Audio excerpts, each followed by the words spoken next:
will the Sangha waver true out of compassion for the sake of this assembly and all living beings.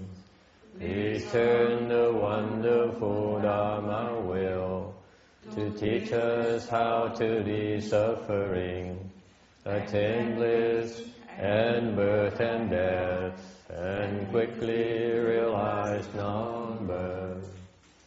Cung thính đại đức tận tình, vì thứ pháp hội cập nhật thiết chúng sinh, tình chiến diệu pháp luân giáo đạo ngã môn, như há liêu sanh tử lý vô đạt là tốt chứng vô sanh.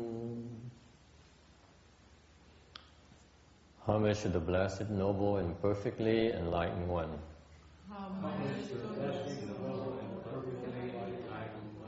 Nam mô Sa Đan Tô Su Che Do Ye A La Hờ Đi San Miao San Pu Tô Xie. Nam mô Sa Đan Tô Su Che Do Ye A La Hờ Đi San Miao.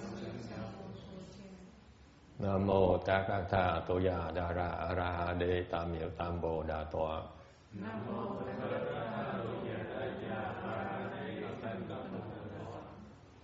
The unsurpassed, deep, profound, subtle, wonderful Dharma, 100,000 million aeons is difficult to encounter. Now that I've come to receive and hold it within my sight and hearing, I vow to fathom the thus come one's true and actual meaning. Wu shang sheng sheng wei miao fa bai jian wan jian nan zao yu. Wo jin jian wen de shou zhi, yuan jie ru lai zheng shi yi. O Buddhas and Bodhisattvas, Venerable Shen Hoa, Venerable Bhikshunis, all Newton advisors, Amitabha. Thưa Phật Bồ Tát, thưa Hòa Thượng Tịnh Hóa, quý sư cô, quý vị tiền trí thức mô Phật. Chúc Phật菩萨Shen Hoa sang rằng, 各位比丘尼，各位善知识，阿弥陀佛。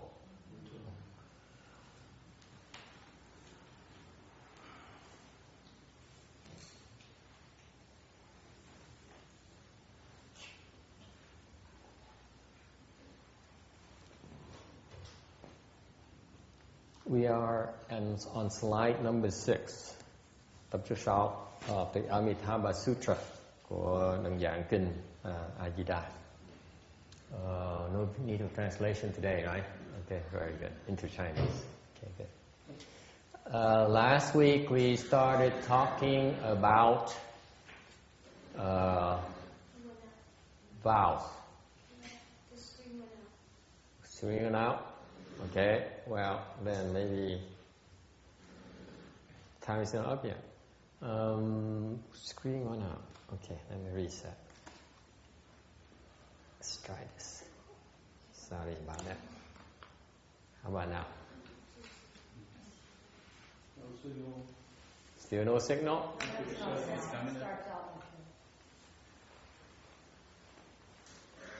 Are we okay? There it is. Okay. Xin lỗi quý vị, trục trặc kỹ thuật. Technical difficulties. Last week we started talking about vows. Mình đang nói về cái phần ba cái điều kiện, ba cái yếu tố mà để được vãng sanh. The three vow is one of the three requisites for obtaining rebirth. These are the three important factors in cultivating a Pureland Dharma.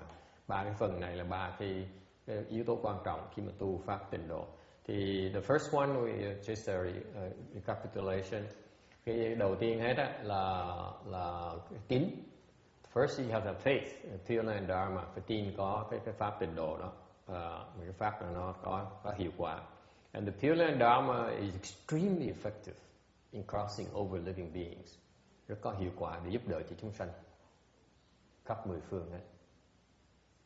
Okay. Đây là một cái pháp môn mà chư Phật đều phải tán thán.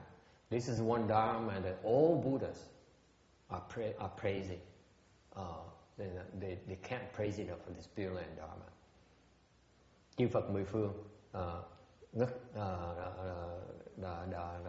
đồng tán thán cái pháp môn tịnh độ này. And therefore you could have faith in that. Thành ra mình có thể tin được cái pháp môn này. Okay. And then once you have faith, then you have to make vows. Còn mình có lòng tin rồi thì mình phải lập cái nguyện để mà vãng sanh. To make vows of rebirth. And among all the vows you make, last week we started talking about the four great vows. Lần trước mà nói là về cái bốn cái đại nguyện mà chúng sanh lập. Mình khi mà tu hành mình lập, chẳng hạn như khi mình quy với cái Tam Bảo thì mình lập 4 cái đại nguyện này. These are the four great vows that you make when you take refuge of Triple Jewel. You vow that you're saving limitless living beings. Mình nguyện rằng là mình cứu vô biên chúng sanh. And the way to look at that, the reason for making such a vow is could be based on the Four Noble Truths. Cái lý do lý do chính mà mình lập những cái nguyện này có thể được dạng nghĩa là có thể dựa trong cái tứ diệu đế. The Four Noble Truths is the first primary truths that the Buddha explained to the human realm. Cái tứ diệu đế là cái căn bản Phật pháp mà Phật đã giảng cho cái loài người sau khi ngài đắc Phật quả. And therefore, the Four Noble Truths, the first truth, the Noble Truth means that this is the unchanging truth. Diệu đế là gì? Diệu đế là cái sự thật, nó không bao giờ thay đổi hết. Okay. The first truth is the truth of suffering. Cái đế đầu tiên hết á là cái khổ đế. Khổ đế nghĩa là sao? Khổ có nghĩa là mình thấy cái khổ, chúng sanh khổ. The suffering truth is that we see that living beings are suffering. Therefore, we make a vow to help end the sufferings. Mình thấy chúng sanh khổ quá này, quá tội nghiệp này. Thành mình lập cái nguyện là mình tìm cách mà liều cái khổ của chúng sanh. Okay. If you have any questions at all about the suffering, then just let's remember what happened in Haiti recently. Cái chuyện cái đảo Haiti nó mới bị động đất này nọ là cái chuyện một cái ví dụ là cái khổ sở mà chúng sanh cái cuộc sống này.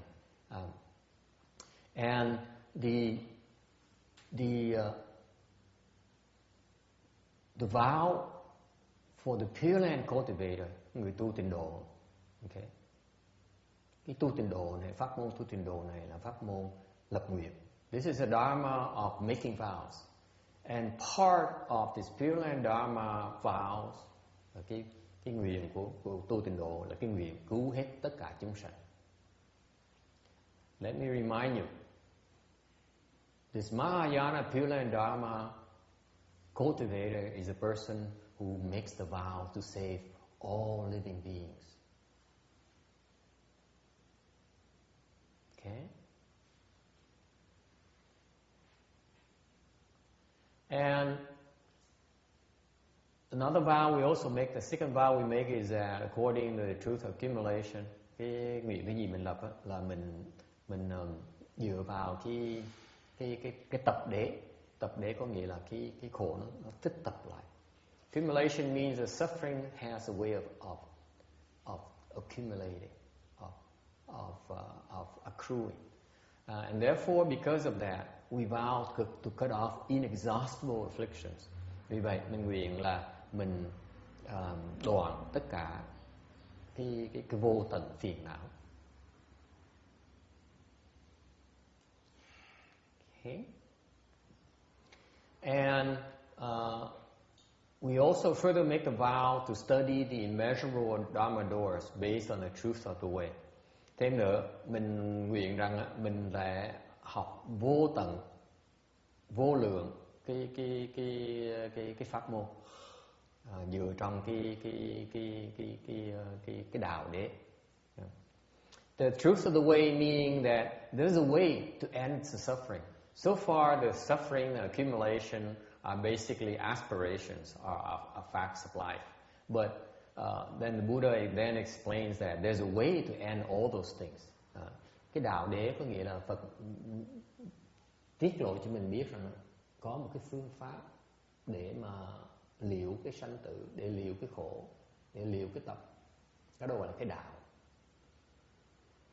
There is such a wonderful thing called the way that can put an end to all sufferings. Okay? And if you end the suffering, then that state is called extinction. Khi mà quý vị ngưng hết tất cả cái khổ, thì cái đó gọi là cái diệt. Okay? Là cái đế cuối cùng.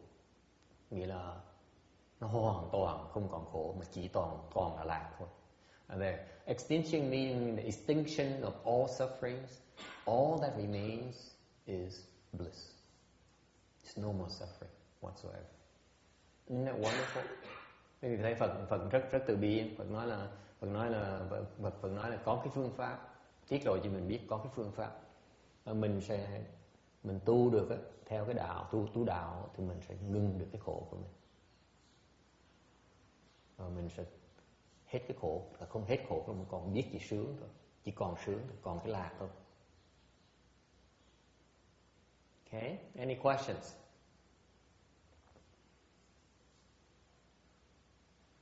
Thắc mắc gì không? Thầy cho con xin phép hỏi, ví dụ như mình còn sống hiện hữu thì có khi nào mình dứt được hết cái khổ để mình lạc không? Question is, now we still alive. Is there a way for us to end the suffering and experience bliss? Only bliss? Chỉ muốn lạc thôi, muốn khổ nữa. Phải không? So I'm asking her to clarify for me. She only wants the bliss and no more suffering. Is that possible? Sure. Sure? Yeah. Có người nói được. How is that possible? Text. Ông nói có thể, ông nói là thành Phật đi. But the problem is text. How can you expect to become a Buddha right now? It's ridiculous, but that's the answer. So of course you can't, unless you can. Unless you can't. You can't unless you can. I mean, I wouldn't expect to become a Buddha anytime soon, but if you could become a Buddha, that would take care of it. No more suffering. Anyone agree with that? Ông nói là mình chỉ thành Phật thôi là mình hết khổ vậy đâu. All you have to do is become a Buddha, and you put the end of suffering, you only experience bliss. Agree? Yeah. Okay. Ông nói ông đồng ý với ông. He agrees with himself. Okay. But the problem is that in your statement you're also saying that you can't. Để ngược lại, trong cái câu nói của ông đó, ông vừa nói cho biết là ông không làm được. How is that? It's impossible for you to become a Buddha right now, this lifetime. Sự thật là cái cuộc đời này ông không thể nào thành Phật được hết. How are you going to become a Buddha? Làm sao ông thành Phật bây giờ? Did you know a text? In order for you to become a Buddha, you need to manifest 8 ways of becoming a Buddha. Muốn trước khi thành Phật á, có 8 cái hiện tướng của thành Phật được.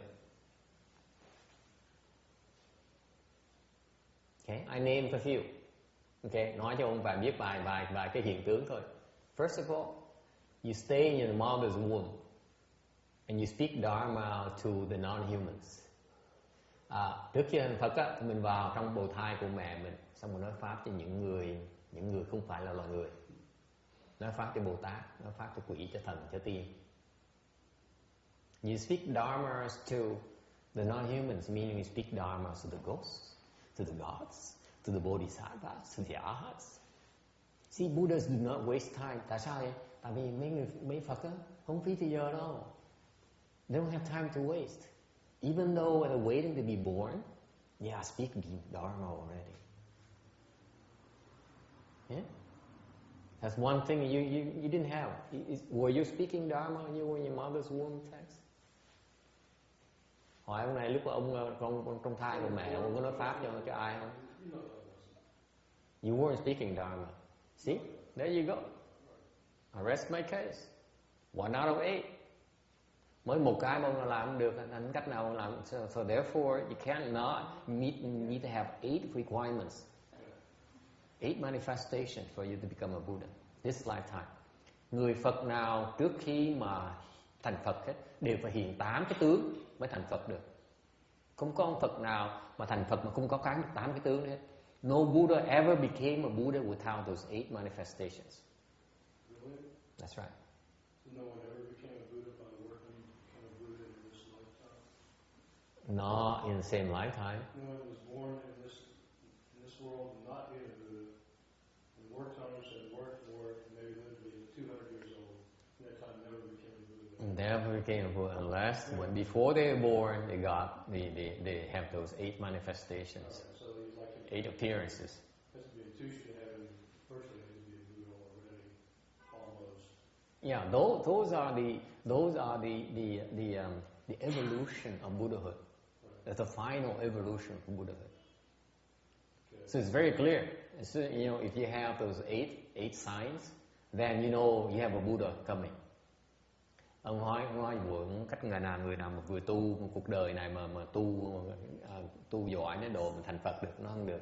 Muốn một đời mình thành Phật là phải có 8 cái hiện tướng thành Phật mới thành Phật được. Okay? Okay, well, So in that statement there, it says that since can't do it. Okay. you personally cannot do it. Right. Okay. Thành trả lời ông biết là cái cá nhân cái đời này trễ rồi. This life is too late for you. Maybe next life. Có thể đời sau có thể được. Okay. Hopefully next life. Hy vọng đời sau này. So, right. So the big city just wants bliss, and maybe she should try heroin. Okay. So what about it? What about bliss and suffering? Thì bây giờ mình thành Phật cũng được thì cái câu hỏi vẫn là cái khổ với cái lạc làm sao nó bây giờ? Right? What are you going to do about your suffering?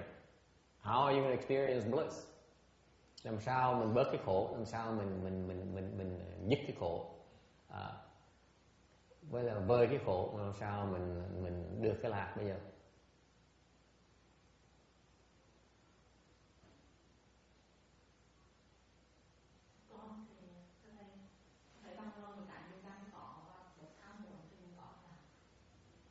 Be content with what you have and not be as greedy, then you're going to have experienced bliss. You had a question here.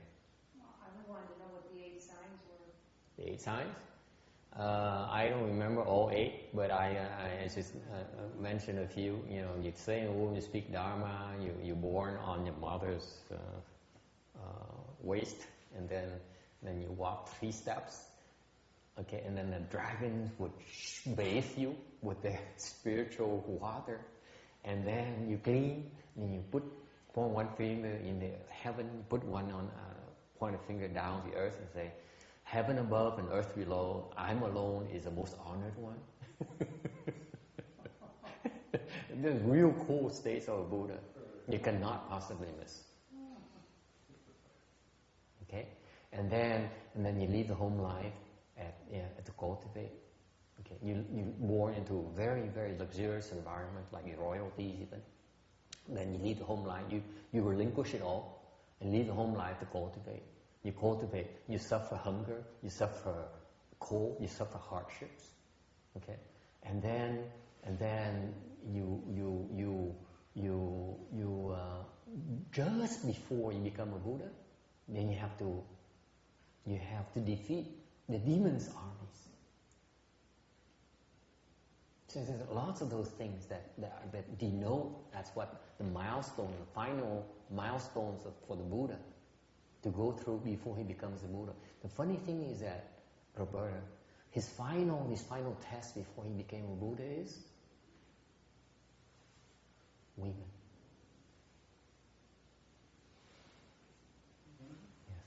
Yes. He had to suffer the final test of sexual desire. Women, the heavenly demon kings, girls would come and arouse him sexually, try to arouse him sexually. And he wasn't. And he said, I'm not fooled by you. I'm above this.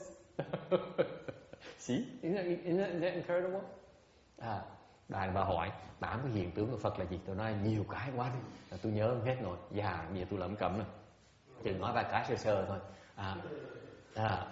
Nói vài cái thôi là mình hiện tướng là mình vào trong thai đã nói pháp rồi. Sanh khỏi thai một cái là bước 7 bước. Trong lúc 7 bước như vậy là 7 bước là có hoa sen nó hiện ra. Một bước đi có hoa sen nó hiện ra, bước sau có hoa sen hiện ra, bước sau hiện hoa sen. 7 bước. Trong 7 bước đó thì tiên rồng nó không phải rồng thường, mà tiên rồng nó tưới nước, nó rửa để nó tắm cho Phật sạch. Xong rồi Phật mới chỉ ngón tay trời, chỉ cái đất, nói là thiên thượng địa hạ, tôi là người duy nhất là được gọi là tối cao nhất, được tối tôn nhất, tôi Đức Thế Tôn. Xong rồi trong khi mà lớn lên thì bỏ cái hoàn cảnh rất là sang trọng, rất là đầy đủ mà bỏ đi, mà tu hành rất cực khổ, chịu khổ, chịu đói, chịu lạnh, chịu bị ruồng rẫy để mà thành Phật, rồi phải đấu với ma binh, ma quân, ma nó tới nó vây, Phật mới dùng cần nó đánh nó băng hết, tô hết, hàng phục hết tất cả quân ma. Xong rồi cái phần cái trước khi mà thành Phật là phải có qua một cái thử thách cuối cùng, là thử thách của đàn bà, của phụ nữ. Ma nữ nó tới, nó rủ rê Phật, và cười với nó, tụi bay làm sao mà rủ rê tao được. Trước khi thành Phật phải làm như vậy, quý vị có biết không? Thành ra đừng có nghĩ là đàn bà là không quan trọng đâu, phụ nữ rất quan trọng, và có phụ nữ Phật mới thành Phật được. So therefore, I'm trying to tell them that women are very important. Without women, you cannot become a Buddha. The Buddha has to go through the final test of resisting women's temptation.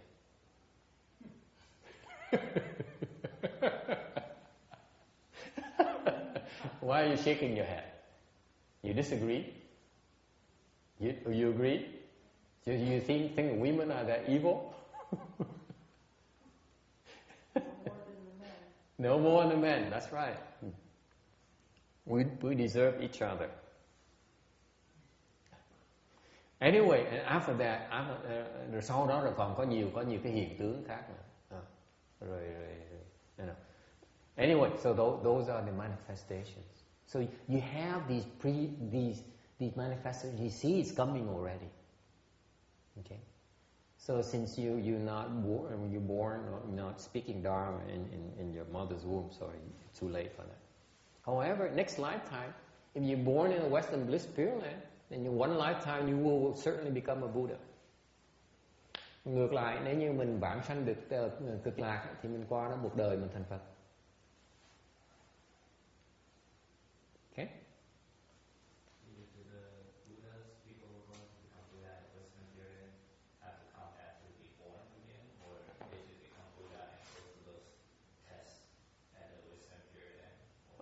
Ông này ông hỏi vậy, bộ Tây phương cực lạc có cái 8 hiện tướng không? What do you think? Quý vị nghĩ sao? It's a good question. I mean these young Chinese people, they're very picky about details. Mấy người trẻ, người Tàu họ chú ý mấy cái chi tiết lắm. It is a good question. could stumble a few Dharma speakers. Hỏi mà không để ý là bị trượt chân. Qua Tây Phương Cực Lạc có 8 hiện tướng không? Mà thầy con nghĩ chắc không có. She says no. Tại sao không có? No, it's yes. Because every world has to have a hosting Buddha. Huh? Every world has to have a Buddha as a host. Okay, so what's the question? Is the answer is no or yes? Yes, yes. But where they manifest may not be this world. They just go someplace else or create the world.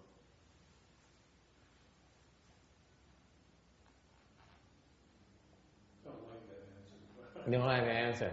Okay, let me ask you this. Okay, why do you want to become a Buddha? You don't know this, but I'm asking you to use your imagination. Tôi hỏi cái này quý vị trả lời cũng được đâu, nhưng tôi hỏi quý vị tưởng tượng chưa nghe thử. Tại sao quý vị muốn thành Phật? Amy, why do you want to become a Buddha? Not me. I don't want to become a Buddha. Hỏi cái cô đó, tại sao cô muốn thành Phật? Nói không, tôi đâu muốn thành Phật đâu. Tại sao cô muốn thành Phật? Có muốn không? I'm asking the bhikshuni there, the short one. Do you want to become a Buddha? Có muốn thành Phật không? Yes? You like to become a Buddha. Why do you want to become a Buddha? Thank you. You're a brave soul. You should come more often. But then because these people are very shy. They know whenever I ask a question, they say, don't. I can play everywhere. I drive, I play, I work, I play. Okay. Why do you want to become a Buddha? You're a Buddha, you can go up sky, don't have to go down the hell.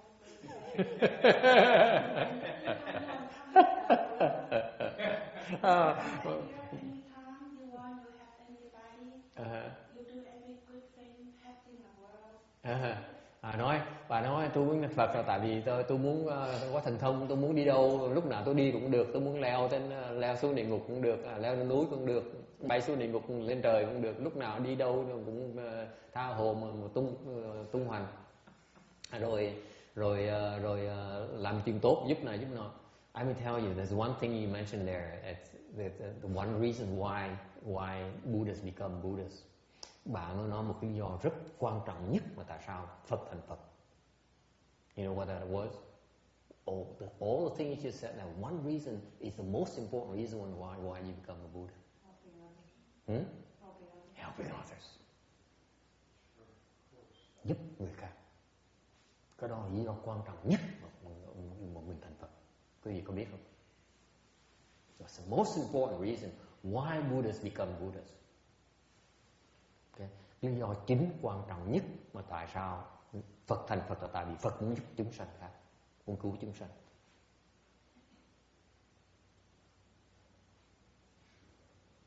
Okay? We agree on that. Có ai không đồng ý không?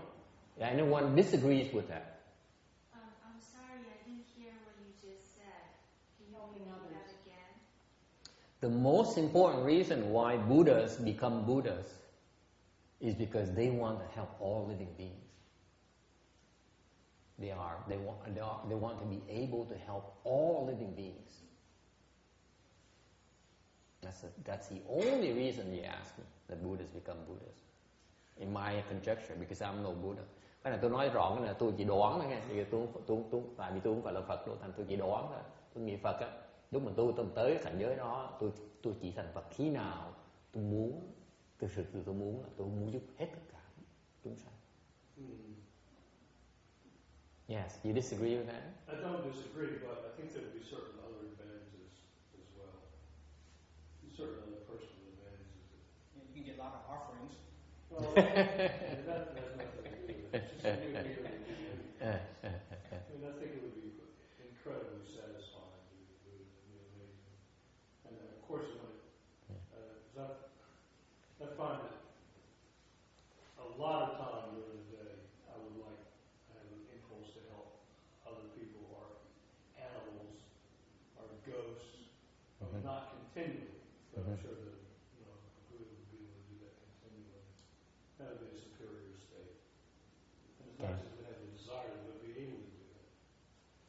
But all Buddhas are able to help all living beings. Cái Phật nó khác mình chỗ là Phật giúp bất cứ chúng sanh nào Phật đều có thể giúp được hết. Mình khác mình hơn mình chuyện đó thôi. Phật hơn Bồ Tát chuyện đó thôi. That's why Buddhas are better than Bodhisattvas in that one aspect. They can help all living beings, whereas Bodhisattvas may not be able to help all living beings. Bồ Tát có thể giúp rất nhiều chúng sanh đều chưa chắc là có thể giúp hết tất cả những người chúng sanh. Chỉ Phật mới giúp được hết thôi. A question begs to be asked. Có câu hỏi phải hỏi ngay lập tức, nghe hỏi phải hỏi ngay lập tức. Tại sao Phật không giúp tôi? Why the Buddha is not helping me? That's why I asked myself. How come Buddha is not helping me? Tôi hỏi hoài, tôi hỏi gãi đầu thôi. Ủa sao mình Phật giúp hết tất cả mọi người, sao ta đợi hoài Phật không tới giúp mình gì hết vậy? Yes. How do you know the Buddha is not helping you? Làm sao biết là ông Phật không giúp mình? Yeah. Huh? One of the first things they say when you come to Buddhism or come to study Buddha, that the Buddha is in everyone. Every person is a Buddha. I don't care about that. I just want to know here. That's theory. Hey, Roberta, that's theory. I want something concrete. How come he's not helping me? How come I'm still suffering? Yeah, right. He said, if he didn't help me, I wouldn't be able to sit up here. Oops. Oops. That's a good answer. Let me take a break. Đợi tí. Okay, just a minute, okay? You put your foot in that position. You got it now.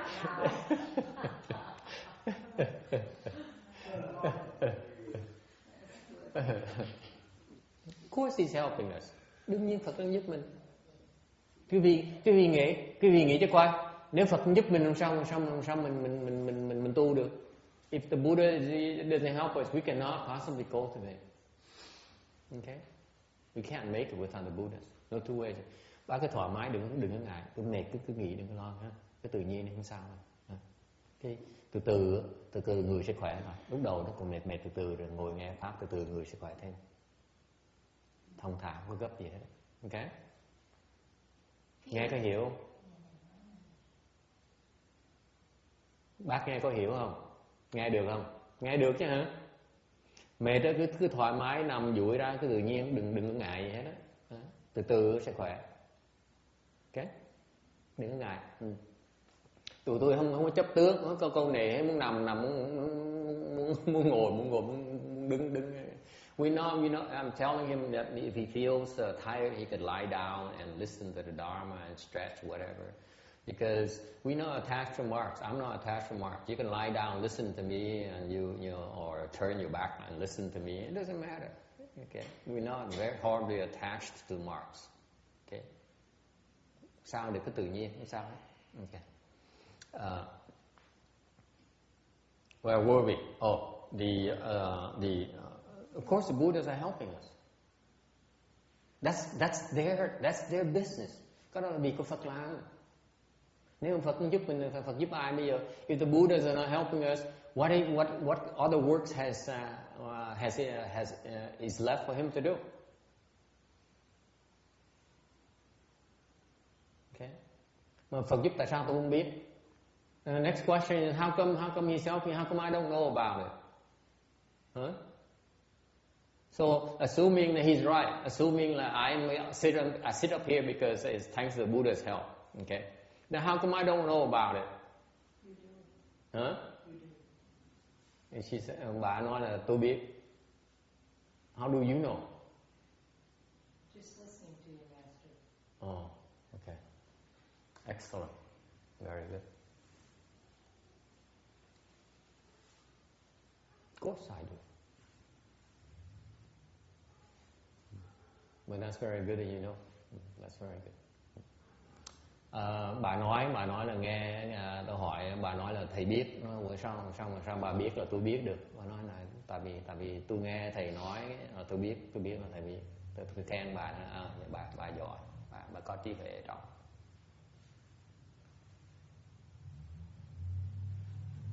Okay. You just know, it's not something that can be explained, right? Very good. Chỉ biết thôi, không thể nào giải nghĩa được. All right. This question is still, do they have the 8 manifestations of becoming a Buddha in the Western Bliss Pyramid? Câu hỏi vẫn là ở bên Tây phương cực lạc mình có 8 hiện tướng thành Phật là không? Có là không? So, what is the final answer? Quý vị nghĩ là sao? Thành Phật là không? Có hay là không có? Here, the previous is to lead to the answer. Tôi nói dông dài một tí để dẫn tới cái trả lời, câu trả lời. Câu trả lời á là thành Phật ở Tây phương cực lạc làm gì? Why would you want to become a Buddha in the Western Bliss Pyramid?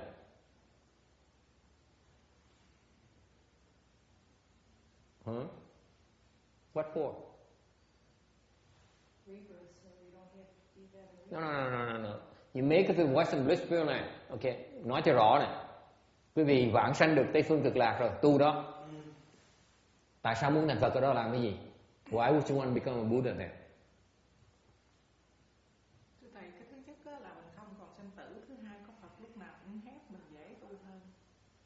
Mình thành Phật đâu cần tu nữa. Lên đó chưa có thành liền, nó không nghĩ không phải tu. Không. Trước khi mình tới đó mình vãng sanh rồi á, mình tu thời gian, lúc mình sắp thành Phật rồi á, cái câu hỏi là có 8 hiện tướng thành Phật là không? Tại mình sắp thành Phật, nó hỏi ông từ nhỏ nó hỏi rõ ràng dù tôi đi vãng sanh cực Tây phương cực lạc xong rồi tôi phải thành Phật chứ. Lúc thành Phật tôi có 8 hiện tướng không? Remember the question is very clear. You guys talked me into trying to getting reborn to Western Bliss Pureland so that I can become a Buddha. Once I make it Western Bliss Pureland, just before I become a Buddha, do I see those 8 manifestations? It's a trick question because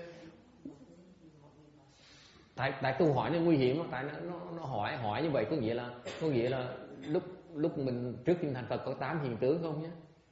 Thưa thầy, con nghĩ 8 hiện tướng khi Đức Phật mà thị hiện xuống cõi Ta Bà để cho cái tướng, để cho cái đó là để dẫn dụ cho chúng sanh cõi Ta Bà. Còn nếu ở cái cõi Tây phương cực lạc là con nghĩ không cần 8 hiện tướng đó, từ không còn sanh tử nữa, tu là thành Phật luôn. Yes.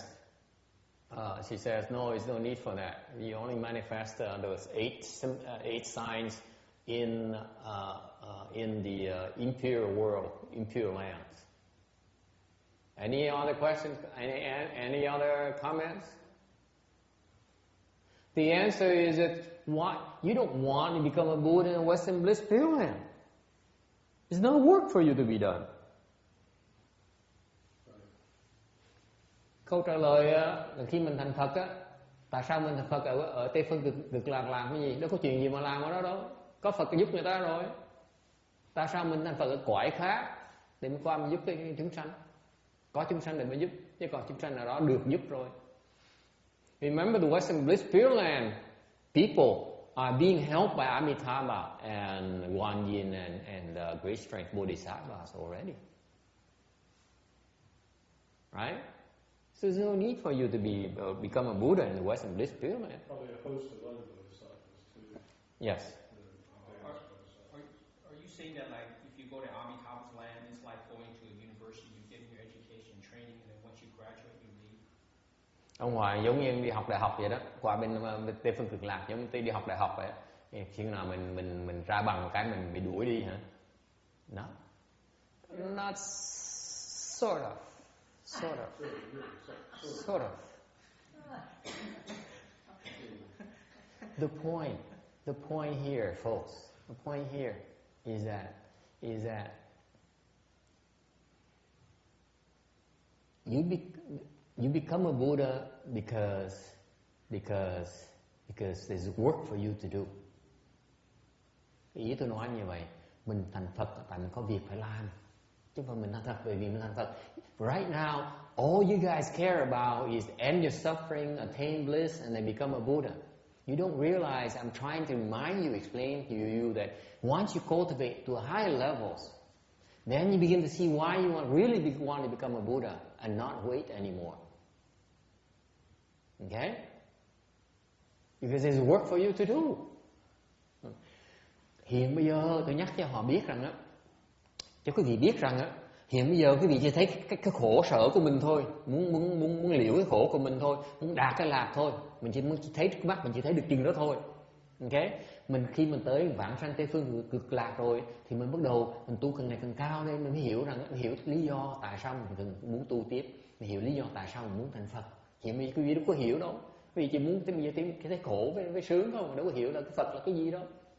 Từ nào tới gần Phật đó mới hiểu là lúc này mình nên thành Phật, tại mình có việc phải làm.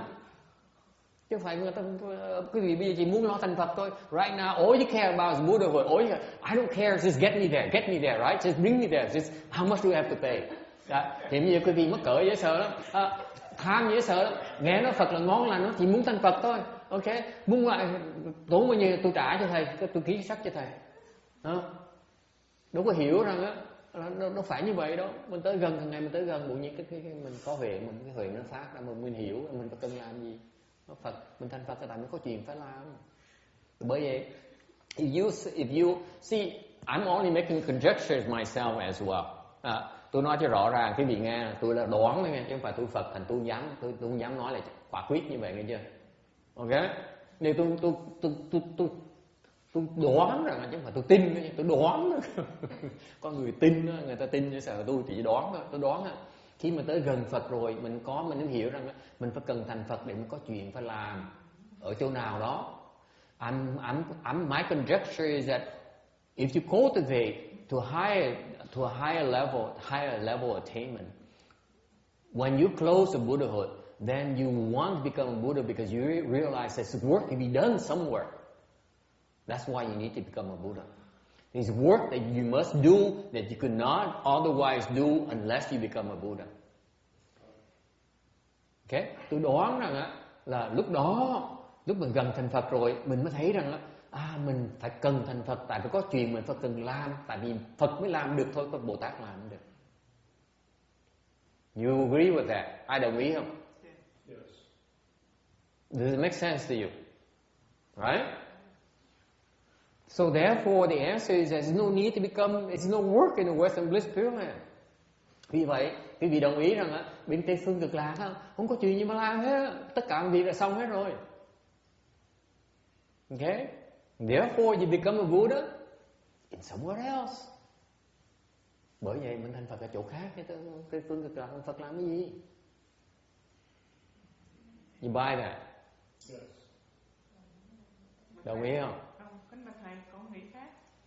She disagrees. Là về cái phương cực lạc để con tu Phật hết, con thành Phật rồi con sẽ nguyện đi cái thế giới khác có nhân duyên độ thì con không bị ô nhiễm. Nếu mà chưa thành Phật mà con đi vào một thế giới khác con sẽ bị ô nhiễm. She says, I need to become a Buddha before I leave. Okay? Because I do not want to get defiled when I move to a different country. Okay? Khi mà mình tám hiện tướng thành Phật đó chỉ hiện tướng thôi, thì ra lúc đó mình thành Phật rồi, giống như không thể nào mình rút lui được nữa, không bao giờ bị ô nhiễm nữa hết. And she has a point. She says, I don't want to be defiled again. I don't want to take that kind of chance. I'm telling her yes. I think I understand the problem. Yeah. That you attain a level of Buddha, but you wouldn't actually manifest as a Buddha there, because you're not required to. Maybe you manifest somewhere where you need it. That's right. To reach the level. So all those are only manifestations. Actually, you are irreversible. You no longer can be defiled. Right. Mình hết bị ô nhiễm. Lúc mình sắp thành Phật, lúc đó là mình không cách nào bị ô nhiễm được nữa hết. Mình chỉ đợi cái hiện tướng nó ra là mình thành Phật thôi. Okay.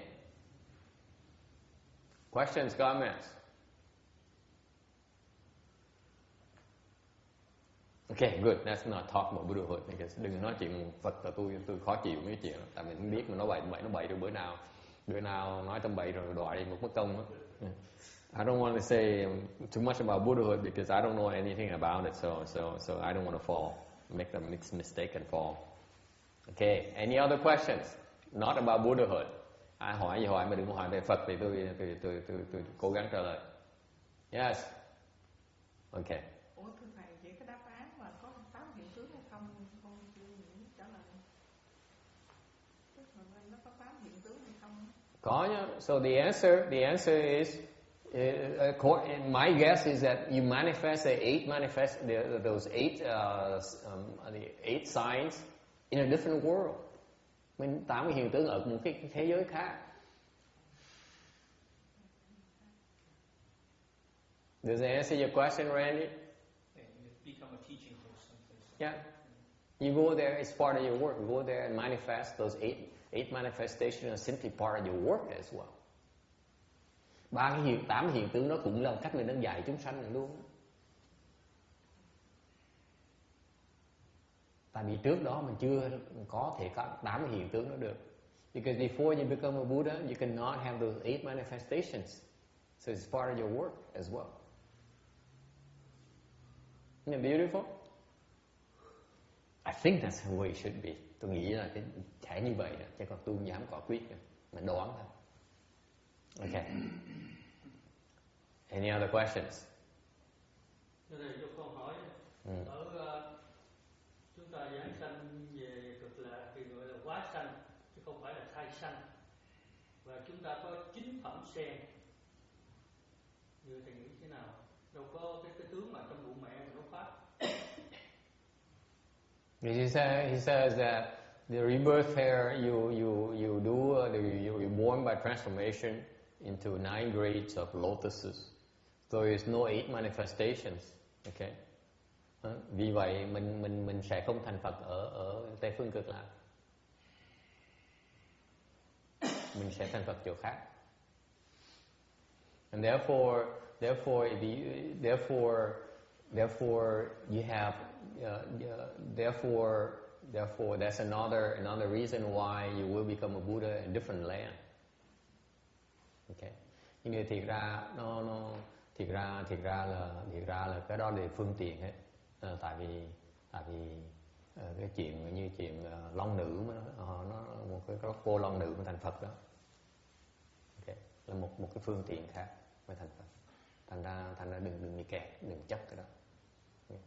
I'm saying that do not be attached to these 8 manifestations because they're also expedience. Because, for example, the dragon girl in the Flower Sutra, she became a Buddha instantaneously. If you went through those 8 manifestations, she changed from being a woman to a man, and then become a Buddha, and grow up, become a Buddha, instantaneously like that. Right. Đừng có chấp tướng lắm, mà tại vì trong kinh Pháp Hoa kể cái chuyện cô long nữ đó là cái con gái, con rồng nhỏ, mà con gái nữa. Okay, this is female dragon girl. Okay, not even a male. And she became a Buddha just like that as well. Even quicker than Shariputra can even wink. Còn lẹ hơn là ông Xá Lợi Phất có thể nháy mắt hơn nữa. Thành so do not be attached to marks. Okay, đừng có chấp tướng quá. Alright. And anything else? Có cái gì khác không? Any questions on? Yes. The dragon girl didn't take the tests. No, actually, she went through. She manifested, she changed her body, became male, and then went through the manifestation and went through those 8 manifestations, became a Buddha instantaneously.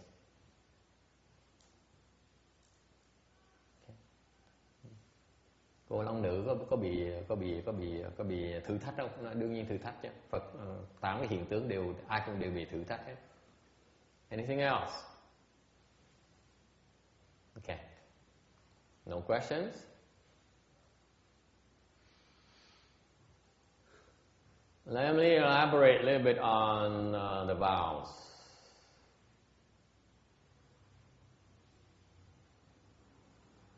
What happened? Huh?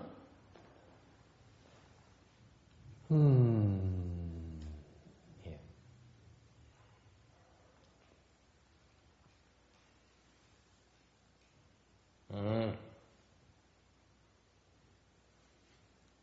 Cái nguyện này quan trọng, cái pháp nguyện rất quan trọng. This vow dharma is very important. That's why I decided to spend more time on this vow dharma, because it's not explained enough in the literature. Muốn nói thêm, bỏ thêm thì giờ nói về cái phần cái pháp này, tại vì ít người nói về giảng về cái pháp này.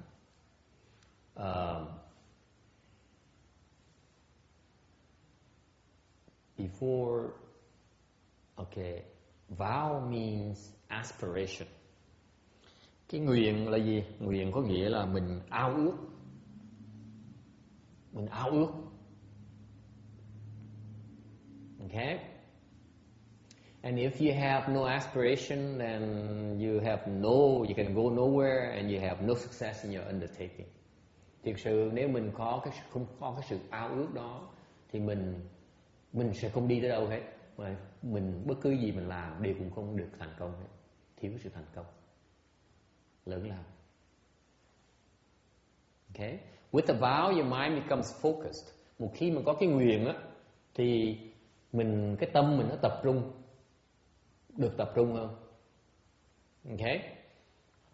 And you become independent. You establish yourself, your own independence, and you relentlessly pursue after in your undertaking. Không phải chỉ là cái tâm mình nó có thể tập trung được tư tưởng không, mà mình còn tự lập nữa, và mình quyết chí, có sự quyết chí ở trong để mới đạt tới cái vọng nguyện của mình. Okay. Or you can say that vow is a goal, hoặc có thể nói là cái nguyện là một cái mục tiêu. Okay. Cần cái mục tiêu đó thì bởi vậy một khi mình có cái tín, cái lòng tin đó, thì mình phải lập nguyện. And therefore if you really believe in something called the Pureland or Western Bliss Pureland, okay, that faith there means that you should then make the vow to go there. Okay. Because it's a worthy goal. Tại một khi mình tin có cái trình độ rồi, mình tin cái tiến pháp trình độ rồi, thì mình lập cái nguyện để mình tạo cái mục tiêu mình của cuộc đời mình là đi về cái cõi trình độ. Any questions? Ai thắc mắc gì không? Okay. At a deeper level, vow is a very important dharma in Buddhism. Phần khác nữa, cái pháp lập nguyện là cái pháp rất quan trọng trong cái việc trong cái Phật pháp. Okay. The vows we make are not casual vows. They need to be profound vows and made in earnest. Những cái khi mình lập cái nguyện là phải lập cái nguyện cho sâu xa, và lập cái nguyện cho thành tâm, chứ không phải cái nguyện là cái chuyện mà mình chuyện hơi hợt. Okay? And if you can make deep vows and make them in utmost sincerity, that's when you obtain responses.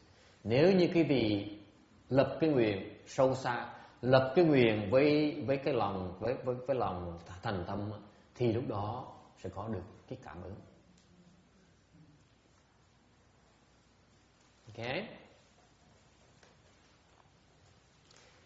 Why have you failed your cultivation so far? Tại sao trước giờ quý vị thất bại trong việc tu hành, bị lưu lạc trong lục đạo? And you evolve the wills because you are insufficient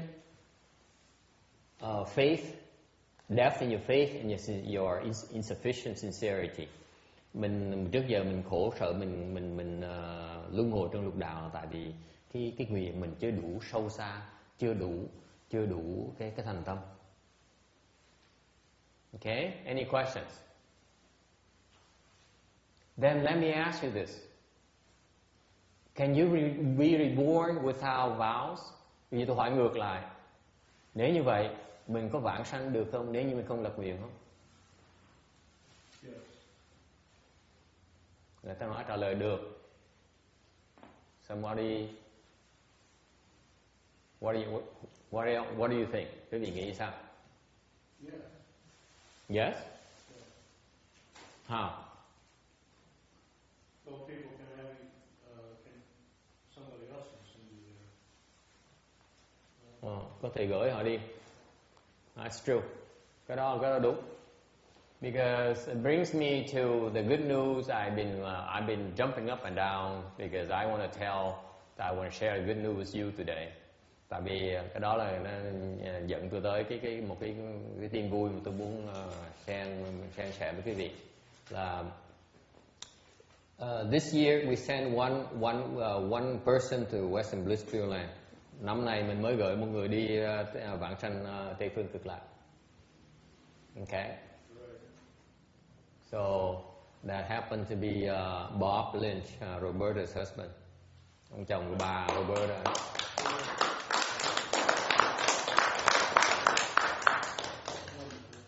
Congratulations. That's very good. His example is an example of someone who does not believe in he never made any vows. Ông này ông không tin về Phật pháp, ông không tin gì hết đó, ông không tin gì lắm tất cả cái tôn giáo, mà ông còn ông chưa bao giờ lập nguyện hết mà ông được vãng sanh. Yes. He probably made vows in the past life. Maybe it just came to fruition this life. Ông nói là có thể ông lập nguyện trong quá khứ đời trước. That's possible. Sometimes it takes a long time the conditions to evolve and then they come to fruition. Maybe this life he just took a break. Okay, maybe you're right. Ông này ông nói nhiều khi trong quá khứ lập nguyện rồi cái kiếp này bỗng nhiên nó lộ ra là ông được cái nhân duyên nó chín ông này. That's possible. I don't know that. Tôi không biết chuyện đó. Okay, so we can leave it at that because I don't have the answer for that. Okay, tôi không dám nói nhiều hơn là tại vì tôi không biết cái chuyện đó. It's possible he made vows in the past. Okay. But I can tell you that this lifetime here, he never made any vows. Tôi không biết trong quá khứ ông lập nguyện, có lập nguyện là không, nhưng tôi biết kiếp này ông chưa lập nguyện nữa. Mà ông vẫn vãng sanh được như thường. Okay, that I can say that. Okay. Yeah, sao? Ông nghe thằng này đó thì ông đi vãng sanh. Thì nhờ cái công đức của bà này, gặp được thiện chí thức đưa được. Tại vì cái the reason it's kind of interesting is because he's been Roberta prepared him for over a year now, haven't you? Tại vì cái bà này, bà sửa soạn giúp chồng bà vãng sanh hơn 1 năm rồi. Isn't that right, Roberta? It's been over a year now that you resolve to help your husband get reborn to the Western Bliss Pureland. Tại hơn 1 năm rồi, bà quyết định rằng bà muốn giúp chồng bà vãng sanh. And the funny thing is, this Bob, her husband, does not believe in that, in what she's doing, or have faith, any kind of faith, or so he could not possibly have made any vows. Tại vì ông không tin, làm sao ông lập cái nguyện được? Okay. And the nice thing about your help, Roberta, is that because of your preparation, he's able to obtain rebirth when he is presented with a choice. Tại vì ông này, tại bà giúp đỡ ông, thành ra soạn đường cho ông. So the preparation, tại vì năm vừa rồi là dọn đường cho ông vãng sanh, has started last year, and now because he passed away, then the conditions ripened for him for that to happen. Tại bà dọn đường cho ông vãng sanh, thành là lúc này mà ông qua đời thì cái nhân duyên nó chín để ông được vãng sanh ngay lập tức. Okay. So the funny thing about that, I find I chuckle about this situation, this case here. Tôi mỗi lần mà gặp cái trường hợp này, tôi cũng tủm tỉm cười là tại vì because Bob is very macho, isn't he? He says, "Show me what you got." He's the kind of person, isn't he? I haven't met him before. Yes, you're right. He's very large. Okay. Thì lúc chuyện tôi cứ cười tại tôi chưa bao giờ gặp ông này, là bây giờ gặp chồng bả là hết. Điều tôi khi mà tôi quan sát lúc mà trong cái thời gian này thì tôi để ý ông là rất macho, không biết Việt Nam có macho. Macho là găng lắm. Ông so it's funny that he's aware, he's very early on, cái chuyện rất là lạ là ngay lúc mà sau ông chết một cái, as soon as he passed away, he resolved to go for rebirth. Cái chuyện rất là lạ là sau khi mà ông chết một cái, ông quyết định đi vãng sanh. Một người mà chưa bao giờ tin vãng sanh, chưa tin Phật giáo, không bao giờ lập nguyện, không làm gì hết á. Okay, for someone who never believed in Buddhism, never believed in Pureland, never made any vows, for him to resolve to go to the Western Bliss Pureland, it's incredible. So he waited and waited until he has enough blessings to go. Ông ngồi ông đợi. So that's why I look at him and say, this guy is weird. He says, what are you waiting for? Do your work. Ông nó cười, bây giờ gặp ông á, ông nói, thế sao thầy đợi gì nữa, làm cho tôi đi á. So the situation completely changed. Một khi mình chết rồi, cái hoàn toàn nó đổi ngược rồi. Okay, it's fascinating to me. So I want to congratulate you. It's you did a good job. Tôi khen cho bà, mừng cho bà sẽ soạn hơn cả năm rồi. How do you feel?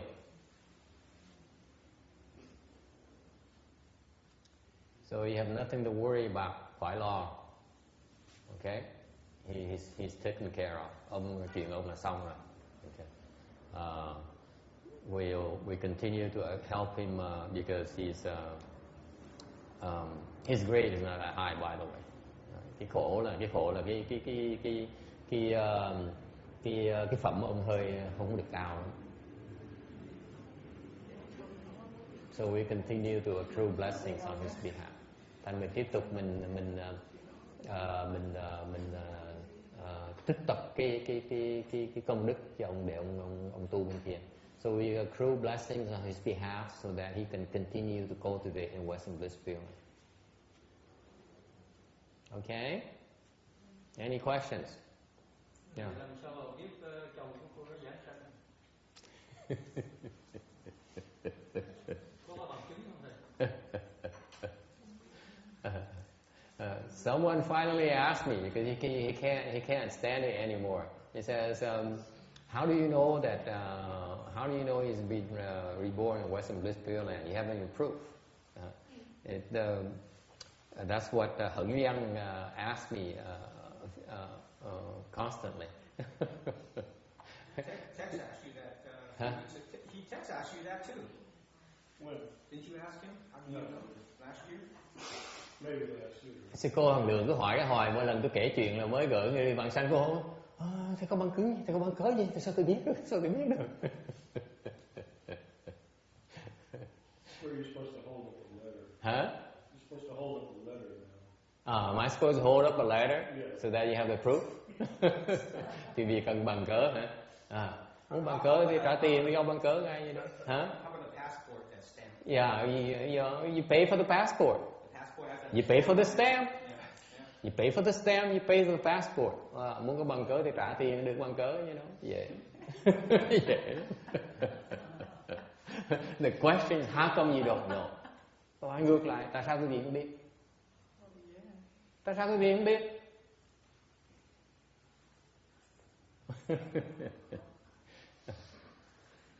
Any other question?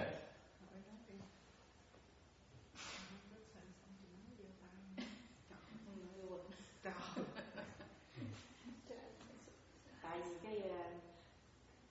vì cái muốn định giảng sanh đó, thầy cái bà này đó, thầy bà quá là cái nguyện quá là xăm thâu, bà theo dõi một cái thời gian rất là dài. Bởi vì cái người này mới được giảng sanh được. Nhưng mà bỏ lơ thầy nó không bao giờ giảng sanh. Thầy con thầy biết như vậy. Chưa chắc, tùy cái duyên, tại vì cái duyên quá khứ mình không biết được. đều phải công nhận là cái bà này, cái tâm bà muốn giúp chồng bà cái mục tiêu bà rất quan trọng, cái việc tu hành bà muốn giúp chồng bà có được, ông chồng bà được trợ lực rất lớn.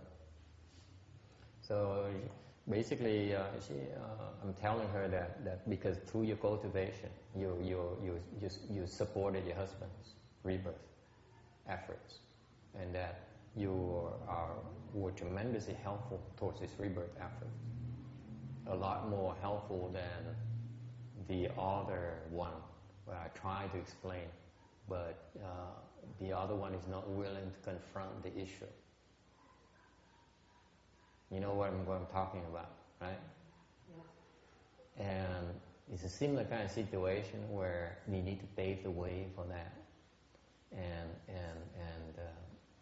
but they're not willing to talk about that need, because can't talk about it, right? So it's called obstructions, because another person there, Ryan's friend, has also have a very heavy obstructions. Ở đây có một người khác là một người bạn của một người tới đây là người trẻ, lái xe bị tông mới chết đây 2-3 ngày, nhiệt rất là nặng. So this guy, Colby guy, his name is Colby. His obstruction is extremely heavy, and he has no preparation whatsoever. So I'm really struggling right now. Hiện bây giờ nó ông tình hình hơi trầm trệ một tí, tại vì hoàn cảnh nó khó quá. Okay. Any questions? Any other questions? Thưa thầy, con nghĩ như là nếu như thầy vừa kể cái trường hợp thứ nhất đó là cái ông mà thầy nói được đi giảng sanh, con nghĩ là giờ không có con đường nào chọn. Thứ nhất đó là bà thì rất thành tâm, thứ hai đã có người ép ổng, thì ổng chỉ chọn hai thôi, thông là quỷ sứ đang chờ sẵn, ổng không đi giảng sanh thì dẫn ổng ốm nữa, nên ổng nghĩ là có người ép là ổng phải đi giảng sanh. Thiệt ra bí mật nói cho biết là thiệt ra Diêm Vương giúp. Nói cho biết bây giờ cái người tốt nhất của ông á, ông Diêm Vương nói, cái Vương nói là tốt nhất của ông đi bằng sanh. Mình vào nó đang bị ra trước mặt con tòa nói tốt nhất phải đi bằng sanh, mà không tin sao được. Thì ra được Diêm Vương giúp. Thầy con có câu hỏi là chứ cách nào, tại vì cái này chân ướt chân ráo nó có biết trời trăng gì đâu mà sao bị cái chuyện vãng sanh được, thấy không? Mình đâu có nói không? Thì có người nói ông này đâu có vãng sanh, không đi vãng sanh là tống mày xuống dưới kia. Anh nó nghe thôi cái lập tức. I was telling them, she's making some comments in Vietnamese, a lot of junk, and I say, I'm willing to reveal to you that he's receiving help from King Yama, because the judge, when he brought forth about in front of the judge, and the judge says, I'm going to decide your fate, okay? I'm telling you, your best bet for you right now is the Western Bliss Pureland. You believe me? If you don't believe me, I send you off to the other places. It's hard to argue with that. Well, he decides his fate. This is why the guy decides to go for rebirth, because he's informed about the rebirth option. Because we not tell him, he doesn't believe it until it happened, until he died. You got it? Because he didn't know. He doesn't care for rebirth. Doesn't care for Western Bliss Pureland when he was alive. Yeah. But now he has only one choice. He says, "This is the best choice for you right now." This comes from the judge who decides on his fate. Okay? That's why he decided very, very quickly. He said, "I'm going to go there. If you say so, just be nice to me, okay?" Don't be mean, okay? I'm going to get on your good side. I'm going to follow your advice, and I'm going to go for a rebirth. Okay? That's why he simply decided to wait. And he's of course, I said, what are you waiting for? Do your work. It makes me chuckle. And people are like that. You helping them, they think you owe you or something. They own you or you owe them or something. But that's Bob, right? What does he care?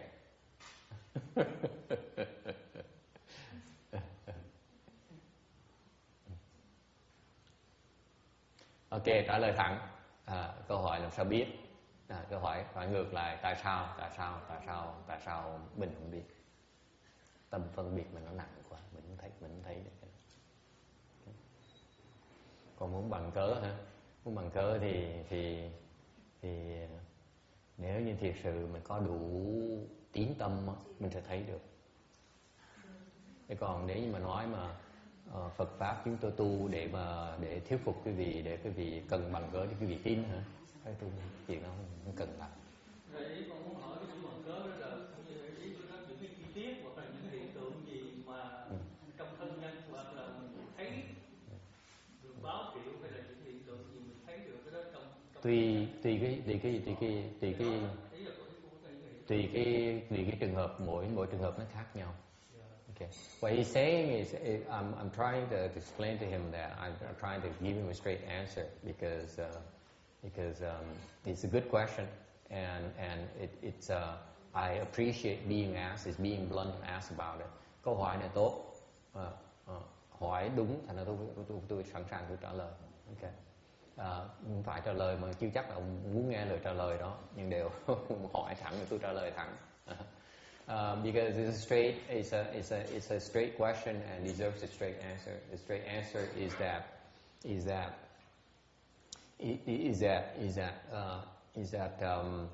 the reason you don't know, you do not know he's in the Western Pureland is because your mind is still discriminating. You still see Pureland and here. Vẫn còn phân biệt giữa cái cảnh Tây phương cực lạc với cảnh này, vẫn phân biệt giữa cái khổ với cái lạc. Okay, vẫn còn tham cái đó, ta không thấy được. Okay, and as to proof, I said when if you ask for proof so that you can believe, or we need to furnish you proof so that you believe in the Pureland Dharma, is not something we normally do because we're not asking for you to believe us. Believe it or not is your business. We just tell you what we know. And if you don't believe it, fine, not a problem. You believe it, fine, it's not a big deal either. Either way, doesn't matter. Okay? But then he clarified. He said, but are there the symptoms where any manifestations where, for example, the relatives know about that, receive some news from so on, from the deceased? I said, my answer is depends on the case. Tùy cái trường hợp. Okay, I know of some cases where they actually I tell you two cases. Tôi kể cho hai cái câu chuyện mà có cái chuyện nó xảy ra. What happened is that I was in CTTB. Hồi đó tôi ở Vạn Vật Thành, hồi đó Sa Di Vạn Vật Thành cách đây 15 năm, 14-15 năm. 15 years ago, I was at CTTB as a Shami. There is a man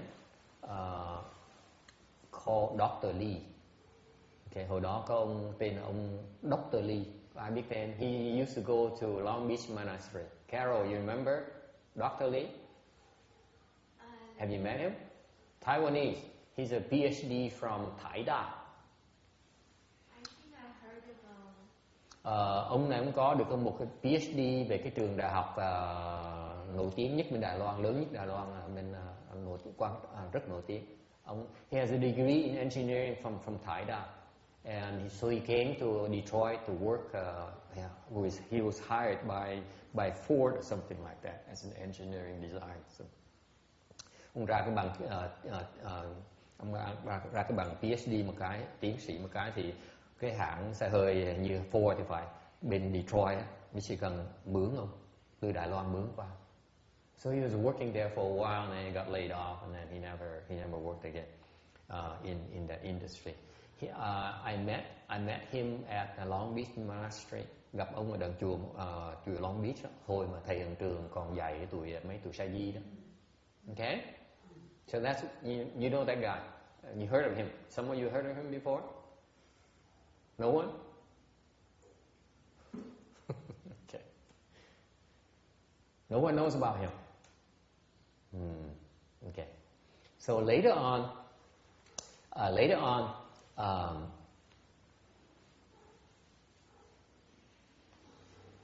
oh no, not Dr. Lee. I'm sorry, someone else. Oh God, I'm confused. Let me take it back. It's not Dr. Lee. He's still alive. Quên, ông nhớ lộ. Ông này còn sống, mà đừng người ta hiểu lầm tưởng tôi trù em ông. I don't think I'm trying to put a curse on him for him to Dr. Lee to die. No. I take it back. Okay, I apologize. Okay, please forgive me. Xin lỗi quý vị, xin lỗi thầy Dr. Lee. Okay. There's another man when I was in TTTB. This is a long time ago, 14, 15 years ago. 14-15 năm trước. Lúc tôi ở còn Vạn Hồng Thành làm sa di.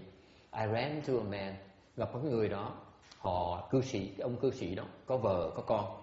He's married and he has a son. And he was staying at the CTTB as a volunteer. Ông người Tàu, he's Chinese and maybe Taiwanese. He went to CTTB as a volunteer, and so he stayed there. So that's how I met him. Hồi đó gặp ông á. So he volunteered in the boys' school. Ông dạy trong trường bên phía con trai đó, Phạm Ngọc Thành. And that's how I met him. Đó tôi mới gặp ông. And he's a real good man, very nice man, very smart, rất là thông minh, rất là điềm đạm.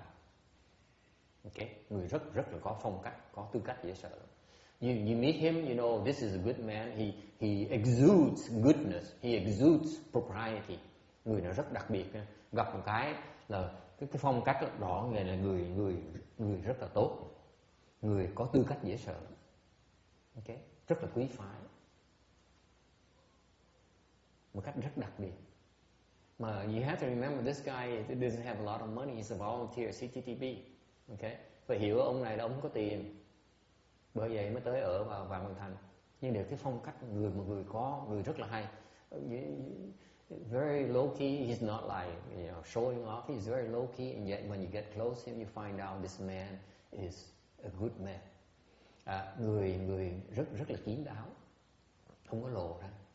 Mà tới gần mới thấy là con người là người tốt, người rất đàng hoàng. Okay.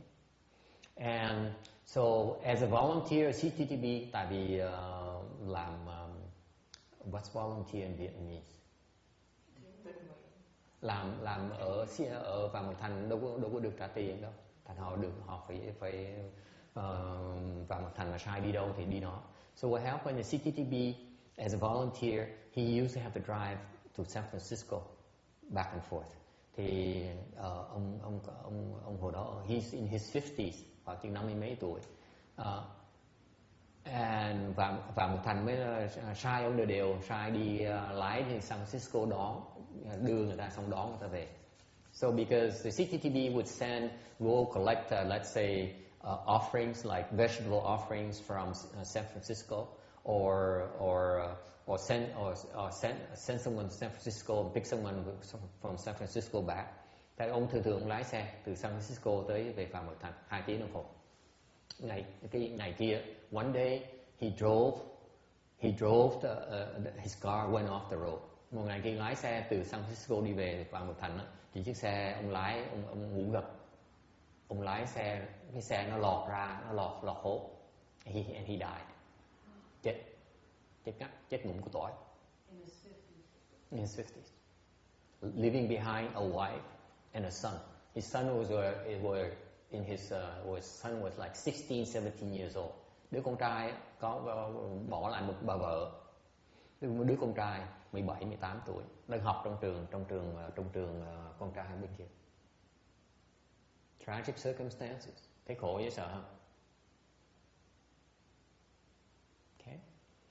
And so the CTTB was very nice và thành rất là đàng hoàng. Họ niệm Phật giúp ông vãng sanh. So the CTTB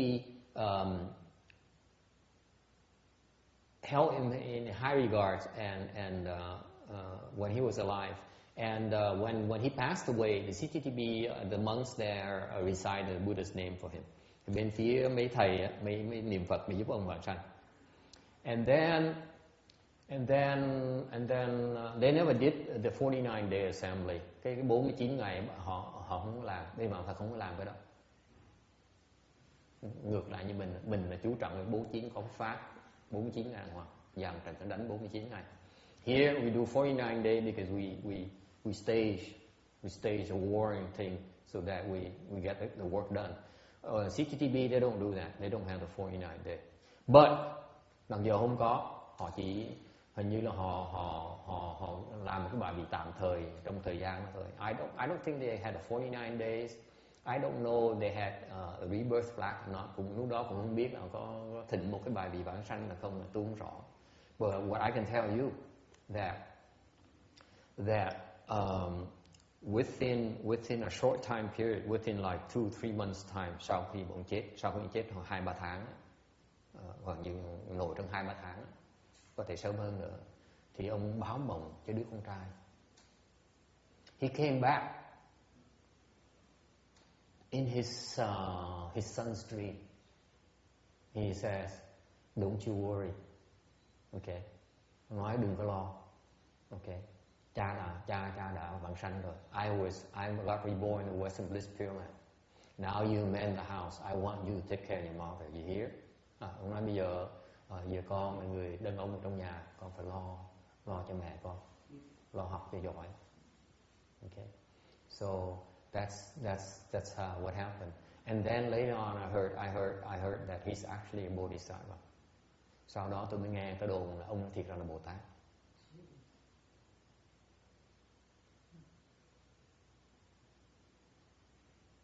Okay. Is that good enough for proof? Bằng cớ gì được chưa? Is such a thing as a Western Bliss Pureland rebirth? Is such a thing? The literature is littered with all these types of stories. Sách là kể biết bao nhiêu chuyện như vậy. Okay. Any questions? Two questions, yeah. Dạ thưa thầy, chính vì vậy đó, những cái điều báo mộng đó là ý con cũng nói okay. để mình biết chính xác là cái người đó đã giảng sanh. Dạ, chứ còn không phải con đòi cái chứng cớ xác thực ở ngoài thế gian. Có nhân duyên thì được. Dạ. Có nhân duyên thì được. Dạ. Thứ hai á, con muốn nói cái chỗ này, nếu giả sử một người suốt đời họ làm những điều bất thiện, không bao giờ làm thiện, mà chưa biết Phật pháp là gì, và sau khi họ chết đi, họ lại nhờ thân nhân hoặc là những người thầy có một chút đạo hạnh cầu pháp đưa họ giảng sanh, như vậy là có ngược cái lý nhân quả hay không?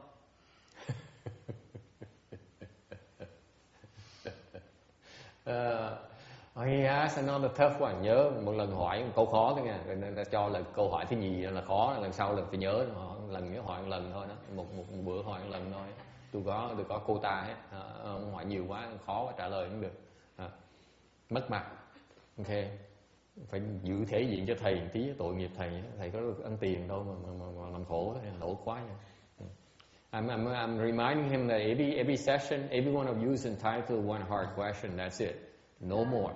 You ask more than one, then you make me lose my face, then it's not good for business. Okay. The question he has is that's what he meant. He meant it's some kind of dream, some kind of thing, so that to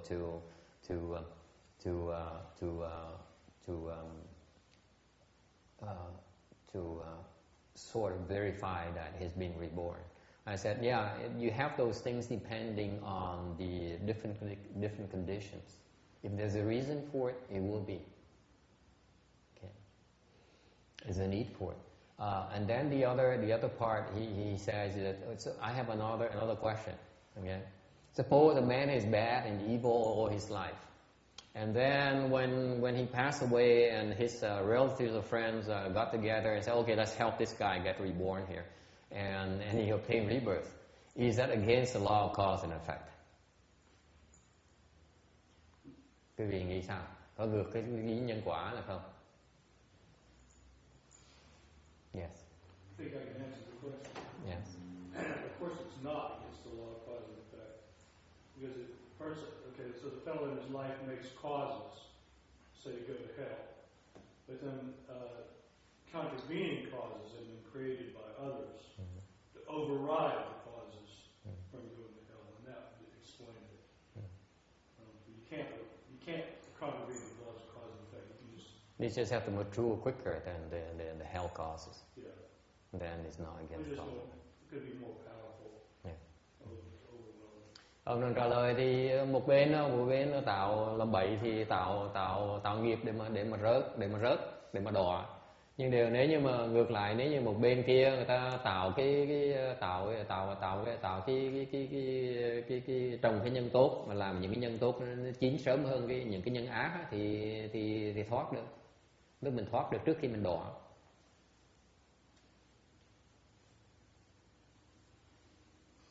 Thành như vậy nó đâu có ngược cái luật nhân quả đâu. Cái đó đúng luật nhân quả. It's exactly the law of cause and effect. It does not contradict the law of cause and effect. Agree? Ai đồng ý không? Yes. Okay. Any other questions? Yeah. Thầy có nghe mấy người mà trong ban hồi niệm thường hay cũng hồi niệm cho những người chết 49 ngày.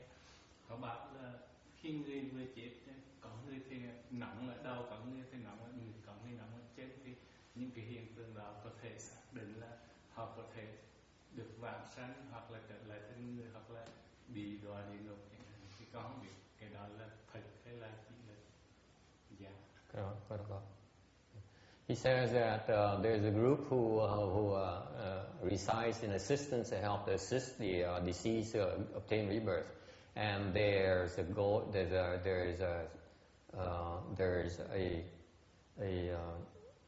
saying that depending on when the person passed away, where the body still lasts warm, it tells you where this person is going. Okay, it's possible. But only during a short duration only. Thì ra nó chỉ đúng trong cái thời gian rất là eo hẹp, rất ngắn thôi. Thì ra có 49 ngày để quyết định luôn. What I'm telling them is that actually there are 49 days period where the fate is being decided. Trong 49 ngày đó, cái lúc đó là cái mới được quyết định. Những cái nhân duyên nó chín khác nhau, nó quyết định là mình sẽ đi đâu. Thành ra khi mình chết, người ta nói khi mình chết, dạng như for example, when someone passed away, I don't know you, I didn't teach you this because I don't want you to be bothered with all these stupid things. Okay? Tôi không dạy cái này. You know, I could have taught you that, but then it would make you false think. Tôi không dạy đệ tử tôi cái chuyện này, tại tôi không muốn bà vọng tưởng cái chuyện này. Because it's irrelevant. It's not that important. But I give you an example. Ví dụ, chẳng hạn như, for example, if the person passes away, ví dụ một người ta mới chết, mà mình rờ cái người, the person just passed away, and you feel the body where it's warm, last warm, it's still warm. The rest is cold, but one spot is still warm. Okay? Khi người ta chết á, tất cả người nó lạnh rồi, thì còn một chỗ nó còn nóng, cái chỗ còn nóng cuối cùng đó. Là cái chỗ mà cho mình biết là mình cái hướng người ta nó đi thế nào. The last warm spot there tells you the direction this person is going. The reason I don't teach this Dharma to her and this thing because it's still not final. Tôi không dạy cái pháp này tại vì nó vẫn chưa phải là cái pháp cuối cùng, vẫn còn 49 ngày tất cả. You still have 49 days. Okay? But just in case, okay, for a normal person, trong thông thường á, người ta không có được cái 40 pháp 9 ngày trợ lực này. If they do not have access to the 49-day Dharma and rebirth Dharma in Mahayana, then the last warm spot tends to be accurate. Thì cái chỗ mà nó ấm cuối cùng nó thường nó cho nó đúng. Tại vì không có gì can thiệp được nữa. Because no more intervention available to them. Okay? Tại nếu không có được can thiệp á, thì cái hướng họ đi là hướng đó họ tu hoặc là họ lên thăng, là lúc đó là nó quyết định lúc đó thôi. Okay? So for example, if your tummy is the last place that's warm. Chẳng hạn như nếu cái bụng á là cái chỗ ấm cuối cùng hết. Guess where that person is going? Cái vị đoán thì nó đi đâu vậy? Danny. Of course Danny knows. Where they eat a lot. Is that the animals? Huh? Ngài animals? Danny? Hungry ghost. Hungry ghost. Ngạ quỷ. Lo cái bụng. Cuối cùng là một cái bụng quan trọng nhất. See, the tummy thing is the most important thing to this person. So he goes to hungry ghost. Yes. I thought it was the heat. It was like the worst is the bottom of your feet. That's the hells. Around the waist is the animals. Your chest is the human. Your eyes is going to be like the heavens, and the top of your head is going to be the sagely realm. Yeah, something like that. Yeah. So the legs is the bottom, the feet is the hells. Yeah. Cái bàn chân đó là cái bị địa ngục. Okay. This actually tends to be very accurate. Without intervention, nếu không được can thiệp thì cái đó đúng. Okay. So the legs, the feet is the hells and tummy and so on. The knees are animal realm. Cái đầu gối á, là bị vào súc sinh. Quý vị biết không? But you see, you should not touch them. See, the reason I don't teach this Dharma because when you touch them, it hurts. Tôi không dạy cái pháp này tại một khi mình đụng người ta, thân người ta đau đớn, ta phiền não. So we're not helping the cause. So why know about this crap? Thành ra tôi không dạy pháp này, tại mình đừng hại người ta. Mình tò mò hại nó làm gì?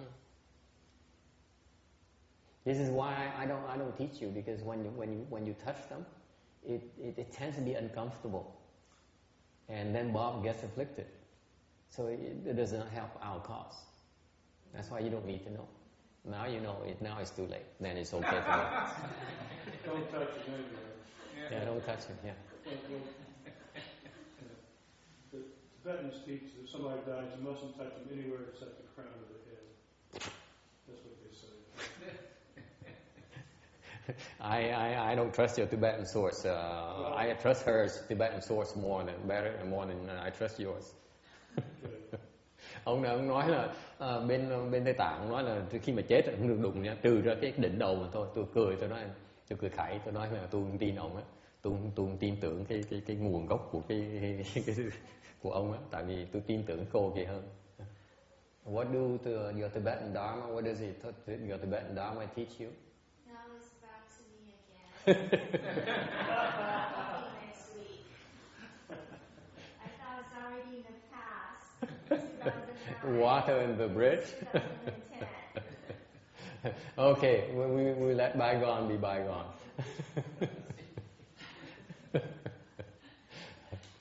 No, so anyway, I tell you another story. Kể chuyện với vị nghe luôn, cái chuyện kinh nghiệm là cái chuyện mà gần hơn, a little bit closer to home. Okay, another example, closer to home.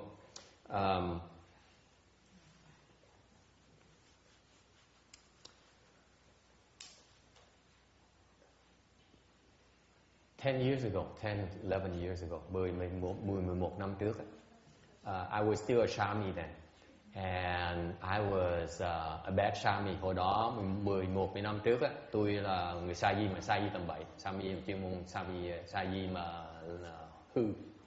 Okay, and since I was a bad Shami, an arrogant Shami, the DRBA decided to punish me. Hồi đó mình sa di mà hư hỏng quá đi. Thành ra Phạm Ngọc Thành mới là quyết định là trừng trị tôi, phạt tôi một trận. So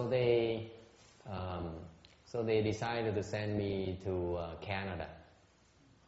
Thì họ mới quyết định phái tôi qua, gửi tôi qua bên Canada to the Avatamsaka Monastery with Master HengShou. Mới gửi tôi qua ông HengShou. He's Irish, Jewish, American Canadian. ông này á là người what's Irish mean? Người Ái Nhi La, gốc cái giọng giống Ái Nhi La, giống Do Thái, người Mỹ, người cá da ở Đại luôn nè, thấp lệ tè. He has a fiery temper. Ông này ông nóng dễ sợ. And he's known to torture every single sangha who stayed with him in the temple. Ông này có tiếng kinh hoàng. Bất cứ ông thầy nào mà ở chung với ông là chịu ông cũng nổi. Doesn't matter whether it's monk or shami, doesn't matter. Không cần biết, hoặc là tăng hoặc là ni, hoặc tăng hoặc là sa di, không cần biết. Ai ở với ông là cũng điên đầu ông này, chịu không nổi. He was, let me tell you how bad it was for this guy. And there's a monk here who tôi kể chuyện nghe, cái ông có ông thầy khác, mấy ông thầy. Hồi đó tôi xấu lắm, thành ra tôi ra đi là đúng. Mấy ông thầy khác, the shamis of my generation are very good. Có mấy ông thầy thời tôi còn sa di, có mấy ông thầy giỏi dễ sợ lắm. Có ông thầy kia được phái qua ở với HengShou. So one such shami was a shami for 8 years. Có ông thầy kia làm sa di 8 năm trời. Think about it. Chinese, Hong Kong, người Hồng Kông. See, that's why this is why sometimes I have high regards for Hong Kong people, in spite of Hong Kong lady in our assembly. Bởi vậy mặc dầu vậy mà tôi vẫn để người Hồng Kông, mặc dầu cái bà Hồng Kông trong này bà. Anyway, this Hong Kong person here was a shami under Master Hsuan Hua for 8 years. Sa di xuất gia của ông Tiến Hóa, không thèm thọ tỳ kheo, làm sa di 8 năm trời. Ông Tiến Hóa biểu ta tăng lon cho mày, không chịu. Master Hsuan Hua, when he was still alive, he says, let me ordain you to be a fully ordained bishop. He said, no thanks, Master. I'd rather be a shami. 8 years, 8 năm trời, không thèm. HengLu, how long was HengLu a shami? HengShou was a shami for 2 years. Hằng Thật là 2 năm. Hằng Đạt là 1 ngày. Hằng Ta is 1 day. Hằng Liang is like 2 weeks. This man here was a shami for 8 years. Can you imagine? Tưởng tượng thấy người không phải tầm thường. I thought you had to be a shami for 3 years. No, it's not fixed. No, it's not fixed. Hằng Tá was thầy Hằng Đạt á. Ông nãy hoài tôi tưởng đâu phải sa di phải 3 năm, tôi nói không có thầy Hằng Đạt á. Ông Tiến Hóa, ông cho vừa cạo đầu cái cho thành tỳ kheo này, tức cùng 1 ngày luôn. So who was for 8 years? I think his name is Sinh something. I don't even know his name. I apologize. Anyway, when I find out his name, I will tell you. Now he's in the Western Garden in Hong Kong. He's a manager in charge. At least several years ago, that's what I heard. Oh, Xi-Le-Yuan. Yeah, something like that. Yeah. He's a monk in charge. Okay. Yeah. So you can double check the name later if you wish. But that's that monk. For 8 years as a shami. Yeah, so 8 years as a shaman. So he's no ordinary monk. Okay, really, and everyone respects this guy. This shami for 8 years under Master Hsuan Hua's training program. It's incredible feat.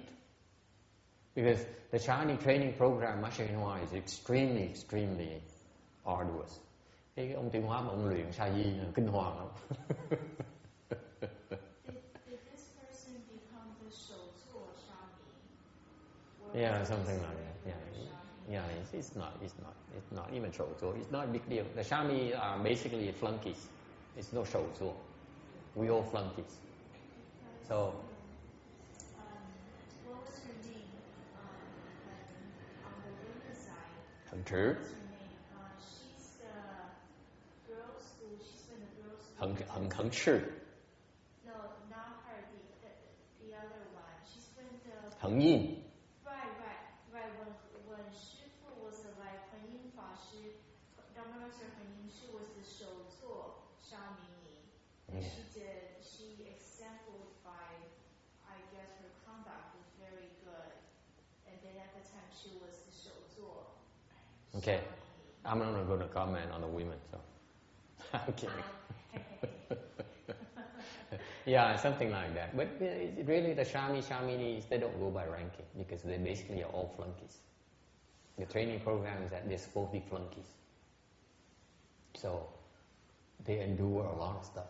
Thành tôi nói, cô nói về chuyện là bên Ni, bên Sayini thì họ có mấy sư cô mà nổi tiếng mà gọi là thủ lãnh của Sayini. Thì tôi nói là cái chương trình huấn luyện sa di của ông Thiên Hóa là dễ sợ lắm. Sa di bắt làm việc mà thành ra đi làm việc thôi, chứ không có chuyện mà thủ lãnh là không thủ lãnh, cái đó nó không quan trọng. Okay. So anyway, he was sent to Avatamsaka Monastery because HengShou needed help.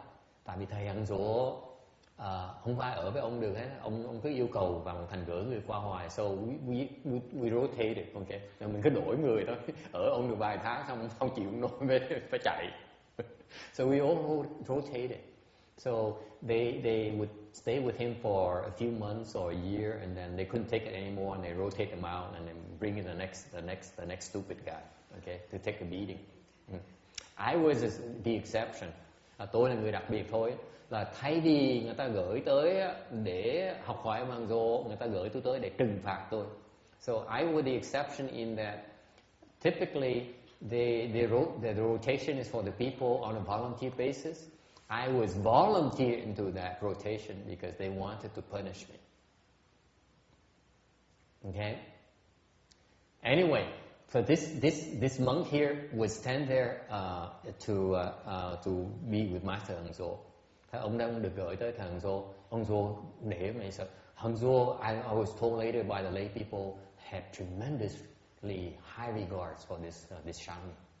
Thường sa di gửi tới là ông HengShou, ông đang dày xéo mấy người sa di. Mà người ta kể với tôi rồi, cái thầy sa di này tới, ông HengShou ông nể dễ sợ, ông cưng dễ sợ. Okay. But HengShou is just HengShou. Đều cưng gì cưng, chứ HengShou vẫn là HengShou thôi. When I got there, lúc mà tôi tới đó thì mới biết mới nghe là ông ở với HengShou như cả năm trời luôn. I heard that this Shami was stayed with HengShou for over a year. And HengShou liked him so much that HengShou allowed him to go into seclusion. HengShou thích đến độ mà cho phép người sa di nha. This is a Shami. Shami is not supposed to into seclusion, you know that. You're not supposed to cultivate, you're supposed to work. Sa di là thường phải làm việc, không có chuyện tu gì hết á. Mà ông này ông được HengShou cho vào vào thất ở riêng mấy tháng trời luôn. Meaning that we have a separate facility, có một chỗ cách chùa phải những 2 tiếng đồng hồ, mấy tiếng đồng hồ. Rồi mỗi lần phải phái người gửi đồ ăn tới, đem về gửi tới. So you said you have to send the food and regularly on a regular basis. Okay. HengShou has to arrange for that. Okay. Ông thầy HengShou phải lo cái chuyện đó. So I was so impressed. I said, wow, what a Shami, because when I was a Shami, no one would allow me to cultivate. Tôi làm sa di không ai cho phép tôi tu hết. What? It died again? See, I shouldn't be talking about this thing here with HengShou. That's why. Kể chuyện mấy xấu thầy HengShou, tại tôi ghét cái ông đó. Because I don't like him. He's a lay person anyway, so who cares? Hoàn tục rồi, tôi ngán ông nữa. Tôi hành hà, tôi xôi. Anyway, I was there to be tortured. I walked the room. He would not allow me to have a room with windows. Hồi đó là ông không cho mỗi phòng đó. Có nào cũng có phòng sổ, có cửa sổ hết. Phòng tôi là ngay ở giữa chùa. Tôi hôm mà không có cửa sổ, không có gì hết đó. Hồi ông hành hà tôi đã bắt nhốt tôi trong cái phòng đó, không có cửa sổ. Tôi ôm mà. So he put me in a room inside, in the center of monastery. No windows whatsoever. And then I was to do all the bathrooms. Rồi phải đi chùi cầu tiêu nữa. Tại vì những người mà bên cư sĩ mà thường chùi cầu tiêu là không được chùi cầu tiêu, tôi phải chùi cầu tiêu. So usually the layman would come in and clean the bathroom, and then that became my job to clean all the bathrooms, except the women's. Ông còn thương nói bên phụ nữ ông tha để bên phụ nữ chùi phòng tắm bên kia, còn tôi là chùi phòng tắm bên đàn ông. Okay, hành hạ nó vui lắm. And anyway, it's a long story. Anyway, I don't want to go into much detail. I want to bring back to the Shami story and then the Rebirth story. Muốn dùng dài quá, bữa nào có nhiều thời giờ hơn kể chuyện nó nhiều hơn. Đều cũng kể lại cái về trở lại vấn đề cái ông Sa Di đó với lại cái chuyện vãng sanh. In one of the rooms there is a calligraphy thing. Có một cái phòng đó có một cái chỗ biên tiếng Tàu. Okay, cái chữ bảng to như vậy, this big. Okay, and there's one character says rẫn. Okay, có một cái chữ Tàu, chữ nhẫn. Nhẫn là trong đó có there's a knife on top of a heart.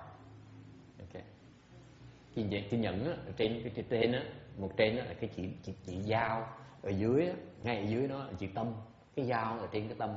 So the knife is on top of your heart, meaning a very sharp knife is right on top of your heart. Okay, that's what patience.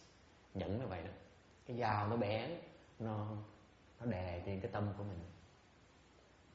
Okay, as it's red, cái chữ bằng đỏ, tôi mới lạ. So I was curious. I said, So I asked around. Tôi mới tò mò, tôi hỏi, ủa cái chữ thường cái chữ bên chữ Tàu, chữ đen nhé. Usually use black ink. How come this patience character here is in red?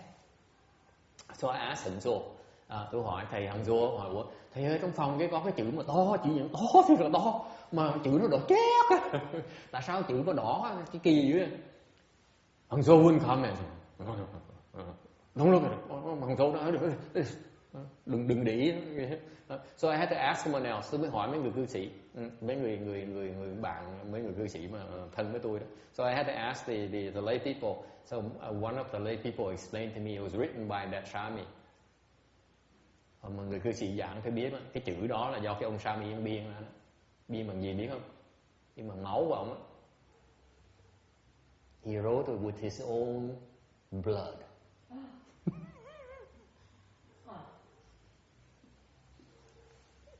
Thế thầy khi máu có thì nó đổ vào thì nó đổi nhưng vẫn còn đỏ mà. Đỏ đỏ. And the story goes is that after he wrote that patience character, HengShou sent him off back to the US immediately. So he was so frightened.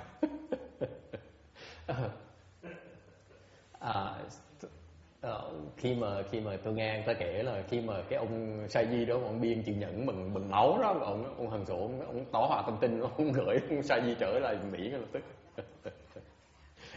What did it say on it besides the heart and the knife? Nothing. Patience, because he endured the patient to his breaking point. He would use his own blood to remind him, I need to be more patient. That's how tough HengShou is. Tôi hỏi tại sao mà dùng chữ đỏ, nó tại vậy cái ông này bị ông HengShou, ông thầy kia, ông Sa Di bị ông thầy tỳ kheo hành hạ đến cái độ mà ông chịu không nổi, ông điên luôn á. Ông phải tức quá, ông lấy máu, trích máu ra, ông biên chữ nhẫn, ông nói này phải nhẫn tiếp, mình phải nhẫn tiếp. That's how tough HengShou is. He has that kind of reputation. Ông nó không có cái tiếng như vậy đó. Are we still on here? No. See, I shouldn't be talking about HengShou. You guys keep it to yourself. Mình nói xấu người tỳ kheo. Yeah. My father and I, when we were at CTTB one time, we came across HengShou, Dharma Master HengShou. Yeah. And then he struck us as a very calm, gentle monk. Do I need to comment on that? I'm just very You don't believe me. I'm surprised to hear from his perspective. Yeah. He has no kung fu whatsoever. That's why he has his temper is horrible. He's very senior among the ranks, and yet he never cultivated. Therefore, he has no control over his temper whatsoever. When he gets angry, he loses it. When he wasn't angry, does he come across as a regular, calm, gentle person? Of course. Okay. Yeah, we wouldn't know. It was just a simple conversation. Yeah. Are we back on it? Can you see the slide now? Yeah. Okay. Anyway,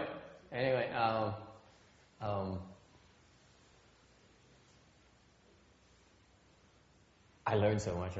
Tôi nói cái gì vì ở đâu tôi rất tôi biết ơn ông HengShou. I'm very grateful to HengShou, to tell you the truth. I'm not.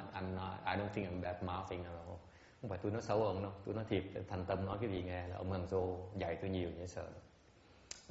Because he taught me so much, so much. Ông này ông dạy tôi quá nhiều. Tôi cảm ơn không thể tưởng. He's one of the monks at the DRBA whom I'm grateful to. Đối đây ông là một trong vài người tăng trong Vạn Bằng Thành tôi biết ơn. Tại vì ông học ông nhiều quá, because I learned so much from him. Not because he has any wisdom, không phải là tại vì ông có cái trí huệ đâu nha, hoặc là ông khai huệ cho tôi đâu. It's because he's was a Master Sri Hoa for so long. Tại ông đã từng tu với ông Tiên Hóa quá lâu rồi. Thành ra ông khăng ông đòi bất cứ gì làm trong chùa phải theo đúng ông Tiên Hóa làm, ông mới làm. So everything we did in his temple in Canada is what Master Sri Hoa used to teach him to do. When I was in Long Beach and CTTB and all those places, even at with HengShou Berkeley Temple, hồi trước mà tôi ở Vạn Bậc Thành hoặc là ở bên Long Beach hoặc là ở với chùa với thầy Hằng Thật cũng vậy. Cái đó là nó không giống cái pháp của Tiên Hóa. What they were doing is their own interpretation of Master Sri Hoa's Dharma. Whereas when I went to Canada, HengShou did it verbatim. Hồi đó qua bên Canada mới thấy ông này ông chỉ làm y chóc ông Tiên Hóa làm thôi, không có đổi gì. So he taught me what Master Sri Hoa taught him by observing him. Tại bởi mới quý ở chỗ because Master Sri Hoa passed away before he taught me anything. Hồi đó ông Tiên Hóa ông cạo đầu tôi một cái ông chết ngay lập tức. Anh không có thì giờ hỏi ông thành được gửi qua Canada để quan sát cái chùa của Tiên Hóa ông trước làm ra sao là cái mà tôi biết ơn dễ sợ. So I was so extremely grateful to Master HengShou to do it the way that Master Sri Hoa insisted on doing it when he was still alive. And HengShou used to complain to me. Hồi đó HengShou ông hay cười với tôi, ông nói là cái tụi mà Vạn Bậc Thành mấy tụi nó làm gì chứ mà phá Tiên Hóa. He used to tell me that whatever CTTB and the other temples are doing, it's not Master Sri Hoa's Dharma. I didn't understand it back then. Hồi đó tôi không hiểu, sau này tôi mới hiểu. Thành tôi biết ơn ông HengShou dễ sợ. So to this day I tell you I'm indebted to him. By the time I was there with him for about 6 months. Ở đó ông 6 tháng. Sau 6 tháng rồi thì tôi trốn. After 6 months I got out.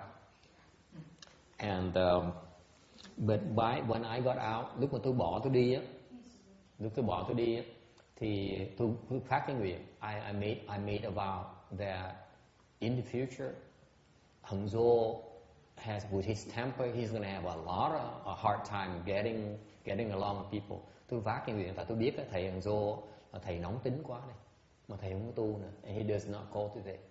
So without cultivation, he's not going to be able to get rid of his temper. So therefore, when he gets older, he's going to have a hard time, real hard time. Thành ra mấy người nóng tính như vậy không tu nữa, càng ngày càng lớn tuổi thì càng khó ở với người ta. And I saw the circumstances where the old monks are neglected in the temple. Tôi thấy những cái hoàn cảnh những cái thầy già mà bị ngược đãi trong chùa đó. Tại già không làm gì được hết. So I made a vow. I said, when HengShou, because I'm so indebted to him, when HengShou gets older, he will always have a room in my temple. I will take care of him until he dies. Được phát cái miệng tôi nói là ngày nào đó thầy HengShou đó mà già mà không có chỗ ở trong chùa tôi, bao giờ cũng có cái phòng và tôi sẽ lo cho thầy đến khi thầy chết. Tôi biết ơn thầy đồ như vậy. Tôi cảm ơn thầy đồ như vậy. Okay?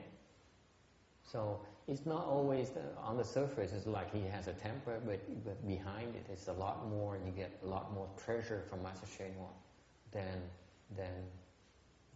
the surface things.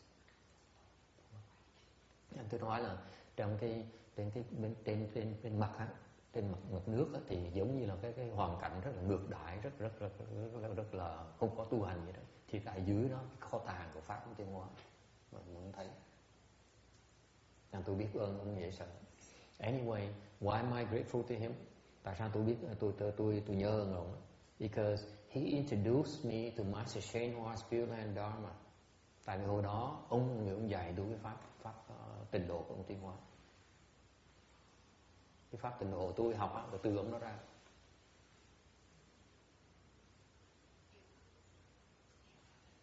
I was seeking, I was asking for instruction from all the other monks. They wouldn't teach me, but HengShou taught me. Tôi đi hỏi mấy thầy khác không dạy, mà HengShou dạy tôi. Và tôi biết ơn đó, dễ sợ. Cái pháp này là pháp của Tiên Hóa dạy. Our 49-day Dharma is from Master Shenhua, folks. It's not from me. Pháp 49 ngày hôm nay mình có chương này là từ ông Tiên Hóa tới, chứ không phải của tôi chế ra.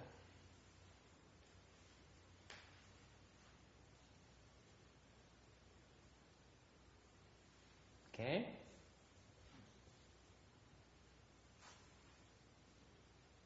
And back then I did not understand the importance of the 49-day Dharma. Hồi đó tôi không hiểu cái quan trọng của pháp 49 này. Chỉ biết làm như con vẹt vậy thôi. Không hiểu cái quan trọng của nó. Bây giờ tôi mới hiểu. Now I understand it.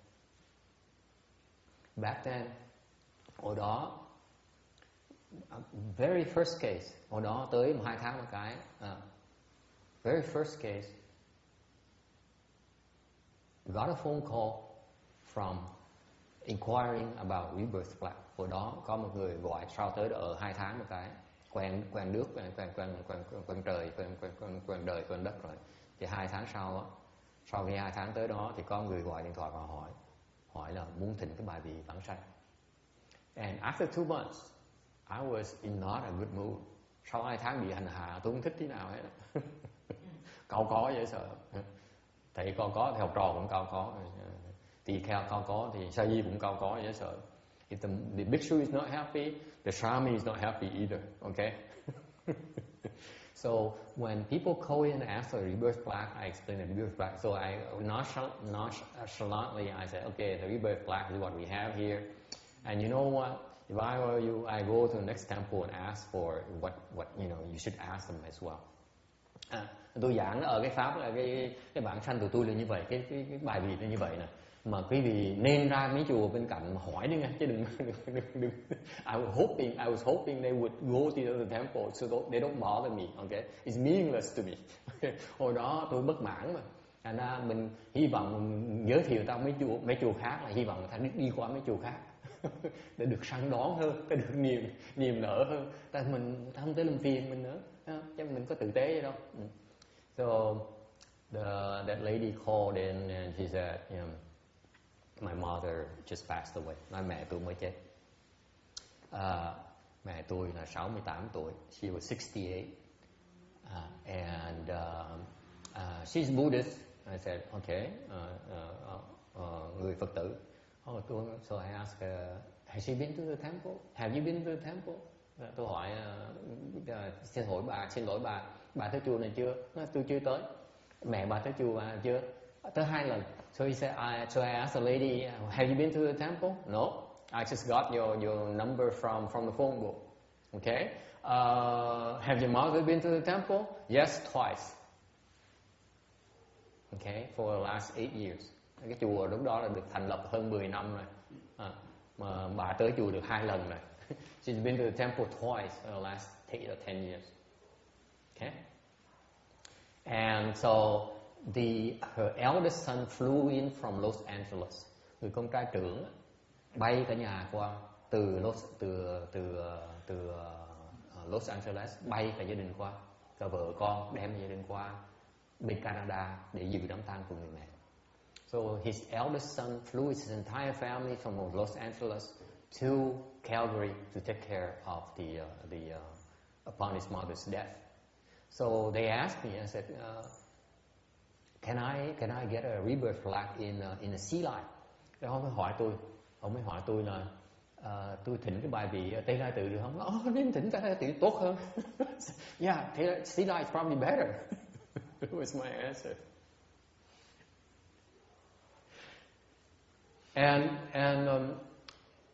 unfortunately, xui ở chỗ là cái bà em gái ổng á, ông con trai trưởng, ông gái ổng á, bà tường tận dễ sợ. See, the eldest is kind of wishy-washy. He doesn't know what to do. Okay, but the sister is very smart. Cái người em gái đó thông minh dễ sợ. Bà hỏi tường tận đó. So she asked me a lot of questions about what to do. Bà mới hỏi tôi rõ, bà hỏi kỹ, bà hỏi bây giờ mà chết rồi phải làm gì bây giờ? So she kept on asking me, now that my mother passed away, what should I do? What should I do? Hỏi quá nên mình hết chừng làm, mình phải nói với bà. So since I had nothing else to do, okay, I had to answer her question. Okay.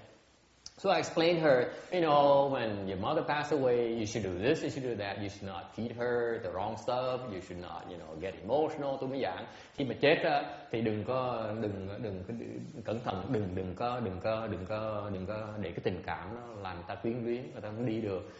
Rồi ăn uống ra sao này nọ. Tôi khuyên là này nọ. So I answered a lot of questions, and I insisted that she call on other temples to make sure that she gets the best possible service.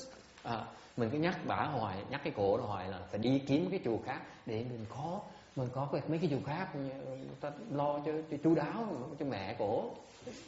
Thế còn tụi tôi. But after, so she did. She called the other temple. Bà hỏi hết, hỏi Tây Lai Tự, hỏi tùm lum la hết. Hỏi làm cái gì? She called every single temple. She asked, what should I do? Okay? You know what happened? She came back to me and said, I want you to do it for us.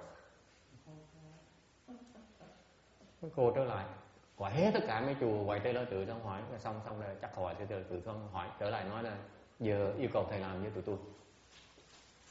I said, What's wrong with you? Mình bất mãn, ủa sao kỳ vậy? Đi kiếm chỗ khác hay sao tới đây làm cái gì? I said, we're very expensive. Tụi mắc tiền thì sợ lắm. Doesn't matter. Làm. So he said, expensive? Not a big deal. And DRB is one of the most expensive plaques services in the area. Vàng Bậc Thành á, hồi đó giá còn thấp chứ bây giờ còn cao hơn nữa. Hồi đó giá một dầu thấp đã gọi là mắc nhất rồi, không có rẻ đâu, vẫn đợi tỉnh tới. So got a plaque for her. Đặt cái bài vị đó, my first plaque, my first rebirth plaque, bài vị đầu tiên mà tôi giúp mọi người. Thì nhiều duyên tôi cười, the cause and conditions are really, really, really interesting. My very first rebirth plaque. So what did we do? HengShou is very kind in that fashion. Thầy HengShou, thầy từ bi lắm. So we have the practice of doing a special ceremony for the plaque. Thành ra mới lập một cái pháp hội riêng đặc biệt để lập cái bài vị đó. The DRBA does not do this, by the way. Và mà Thành không làm chuyện này nha. Ông Hoàng Dô mới làm thôi. And then we encouraged the entire family to come and make offerings of incense. Rồi khuyên cả gia đình tới, khoảng chừng 20 người tới, người sao chật nít rồi. I said 20 of them showed up and they all came up to offer incense, make an offering. Remember we do in the morning? Buổi sáng tới cái vị tới mà tới mình cắm hương đó, dâng hương đó là cả gia đình tới làm. Okay.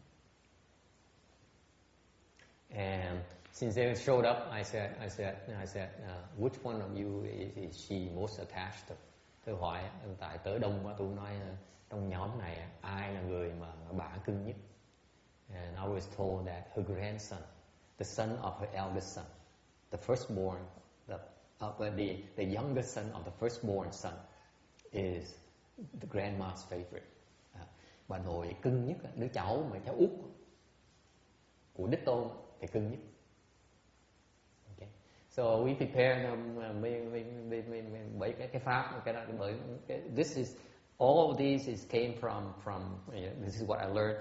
Mới học cái đó mới nói mà khuyến khích là nên phải đừng có khóc lóc này nọ. So I advise them not to be emotional, not to cry, to remain cool and all those things, and we offer the proper food. Rồi khuyên đừng có khóc lóc, đừng có quyến luyến, rồi cho ăn cho đúng đồ ăn này nọ. Xong rồi and the disaster struck. Đó tai họa nó tới.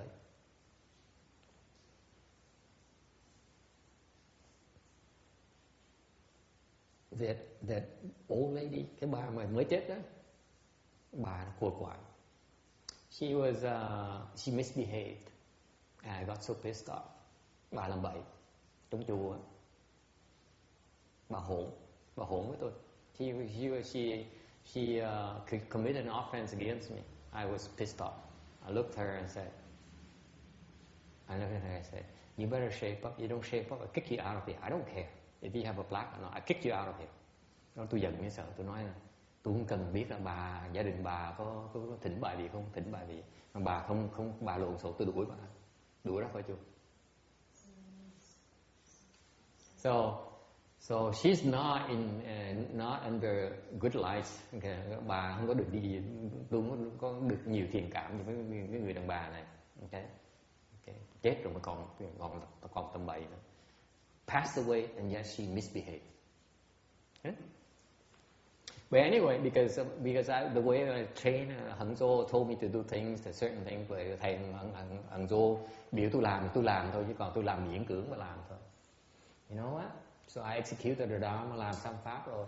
Okay. So I executed that rebirth Dharma, làm cái pháp vãng sanh thôi. Not even a 49-day Dharma. Okay. Không có làm pháp 49 ngày nghe chưa? Chỉ làm một lần nữa thôi đó. She got reborn to the Western Bliss Field. Vãng sanh ngay lập tức.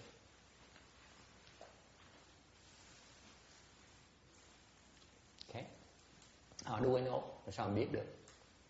Về báo mộng cho đứa cháu đích tôn ngay lập tức. Cháu ngay lập tức. She appeared in a dream to her favorite grandson. I said, I got reborn. I miss you. Nói bà nội vãng sanh, mụ vẫn nhớ con như thế. Okay. So that's when looking back, nhìn lại mới biết là cái quá trình cho mình thấy là it tells me, it made me realize that I have very strong affinities with the Pureland Dharma. Bởi trong cái quá trình tu hành mới thấy tại trước giờ, because deep down in my heart I'm a chant person. Tại trong tâm tôi mê thiền, tôi không thích cái tịnh độ, tôi khinh tịnh độ. Vì cần tu cần nhìn lại quá trình tu hành mới hiểu rằng cái tịnh độ, cái nhân duyên tịnh độ rất là lớn. Because I'm always been a chant person, and I'm in love with chant, and I love chant. No two ways about it. And yet I have much stronger affinities with Pureland Dharma than chant.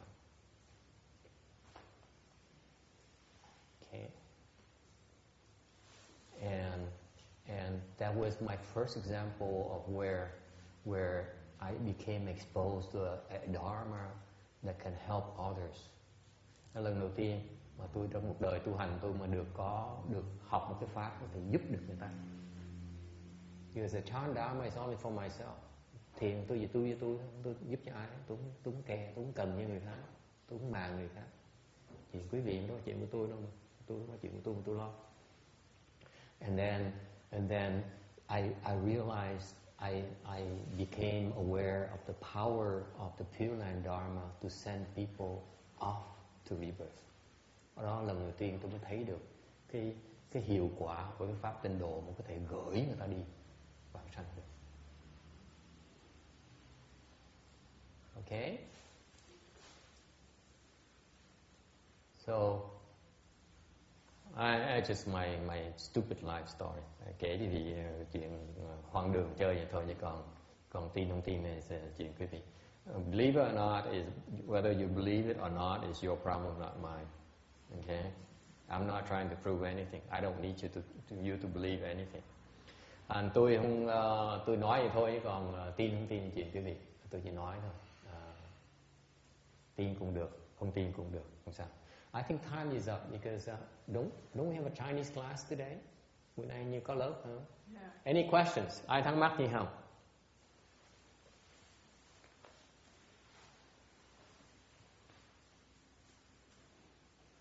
The only thing that I want to advise you is that nói cho nó xong luôn, cho nó hết luôn. Because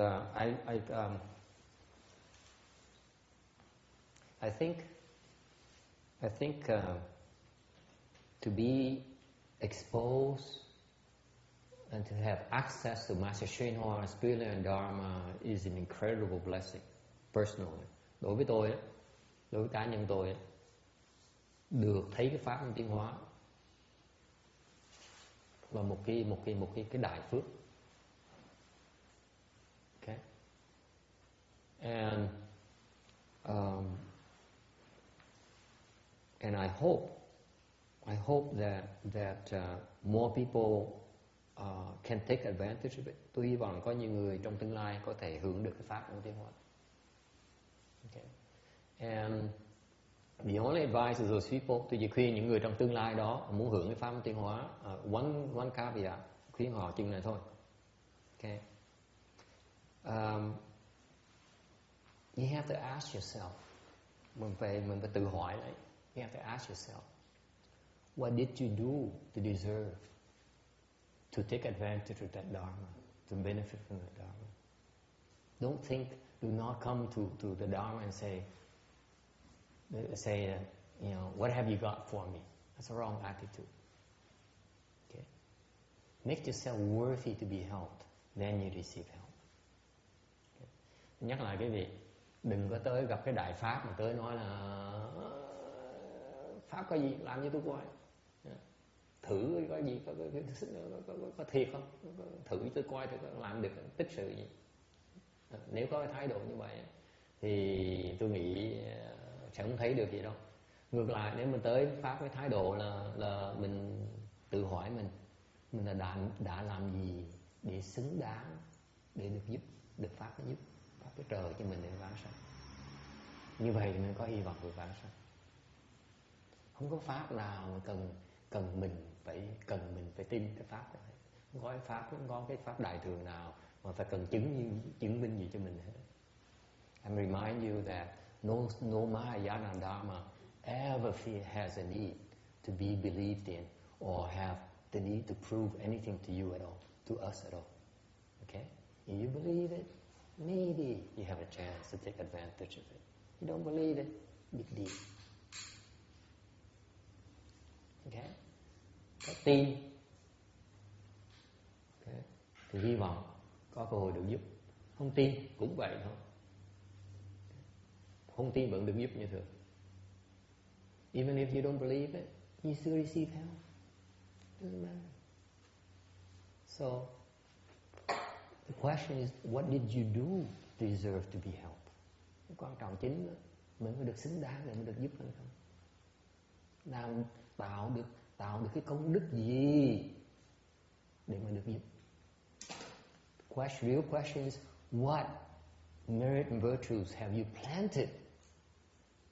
What causes did you plant, have you planted to benefit from the Dharma? Agree? Đồng ý không? That's cultivation. Đó là tu đó. Chứ đừng có tự đại quá. So don't be so arrogant. Say, you prove to me that you can help me. You don't have enough money to see that proof. Đừng có nói là quý vị chứng minh cho tôi qua là cái pháp thì thực sự nó hữu hiệu. Nó ngược lại, quý vị không có đủ tiền để mà trả, để mà thấy, để mà trả được cái giá, để mà thấy được cái bằng cớ. Bao nhiêu tiền đó mà đòi thấy bằng cớ.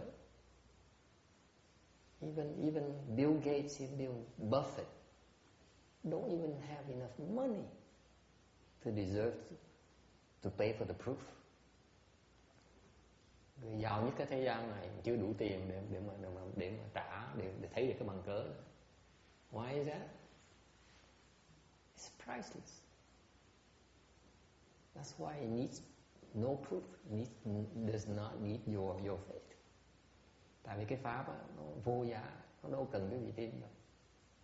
Tin là quý vị lợi, quý vị tin thôi, chứ còn đâu phải nó phải vô giá. Quý vị phải tin cái pháp nó thành vô giá. Thì đâu phải là cái pháp vô giá. The priceless Dharma is by itself priceless. It doesn't need your faith for it to become priceless.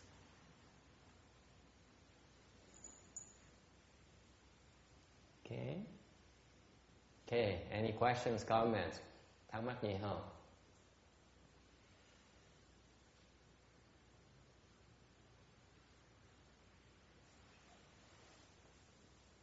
If no questions, we can stop here today. Nếu không ai thắc mắc gì á, thì mình có thể ngừng lại đây nha. Thắc mắc gì? Thắc mắc thôi, nhưng không biết thắc mắc gì.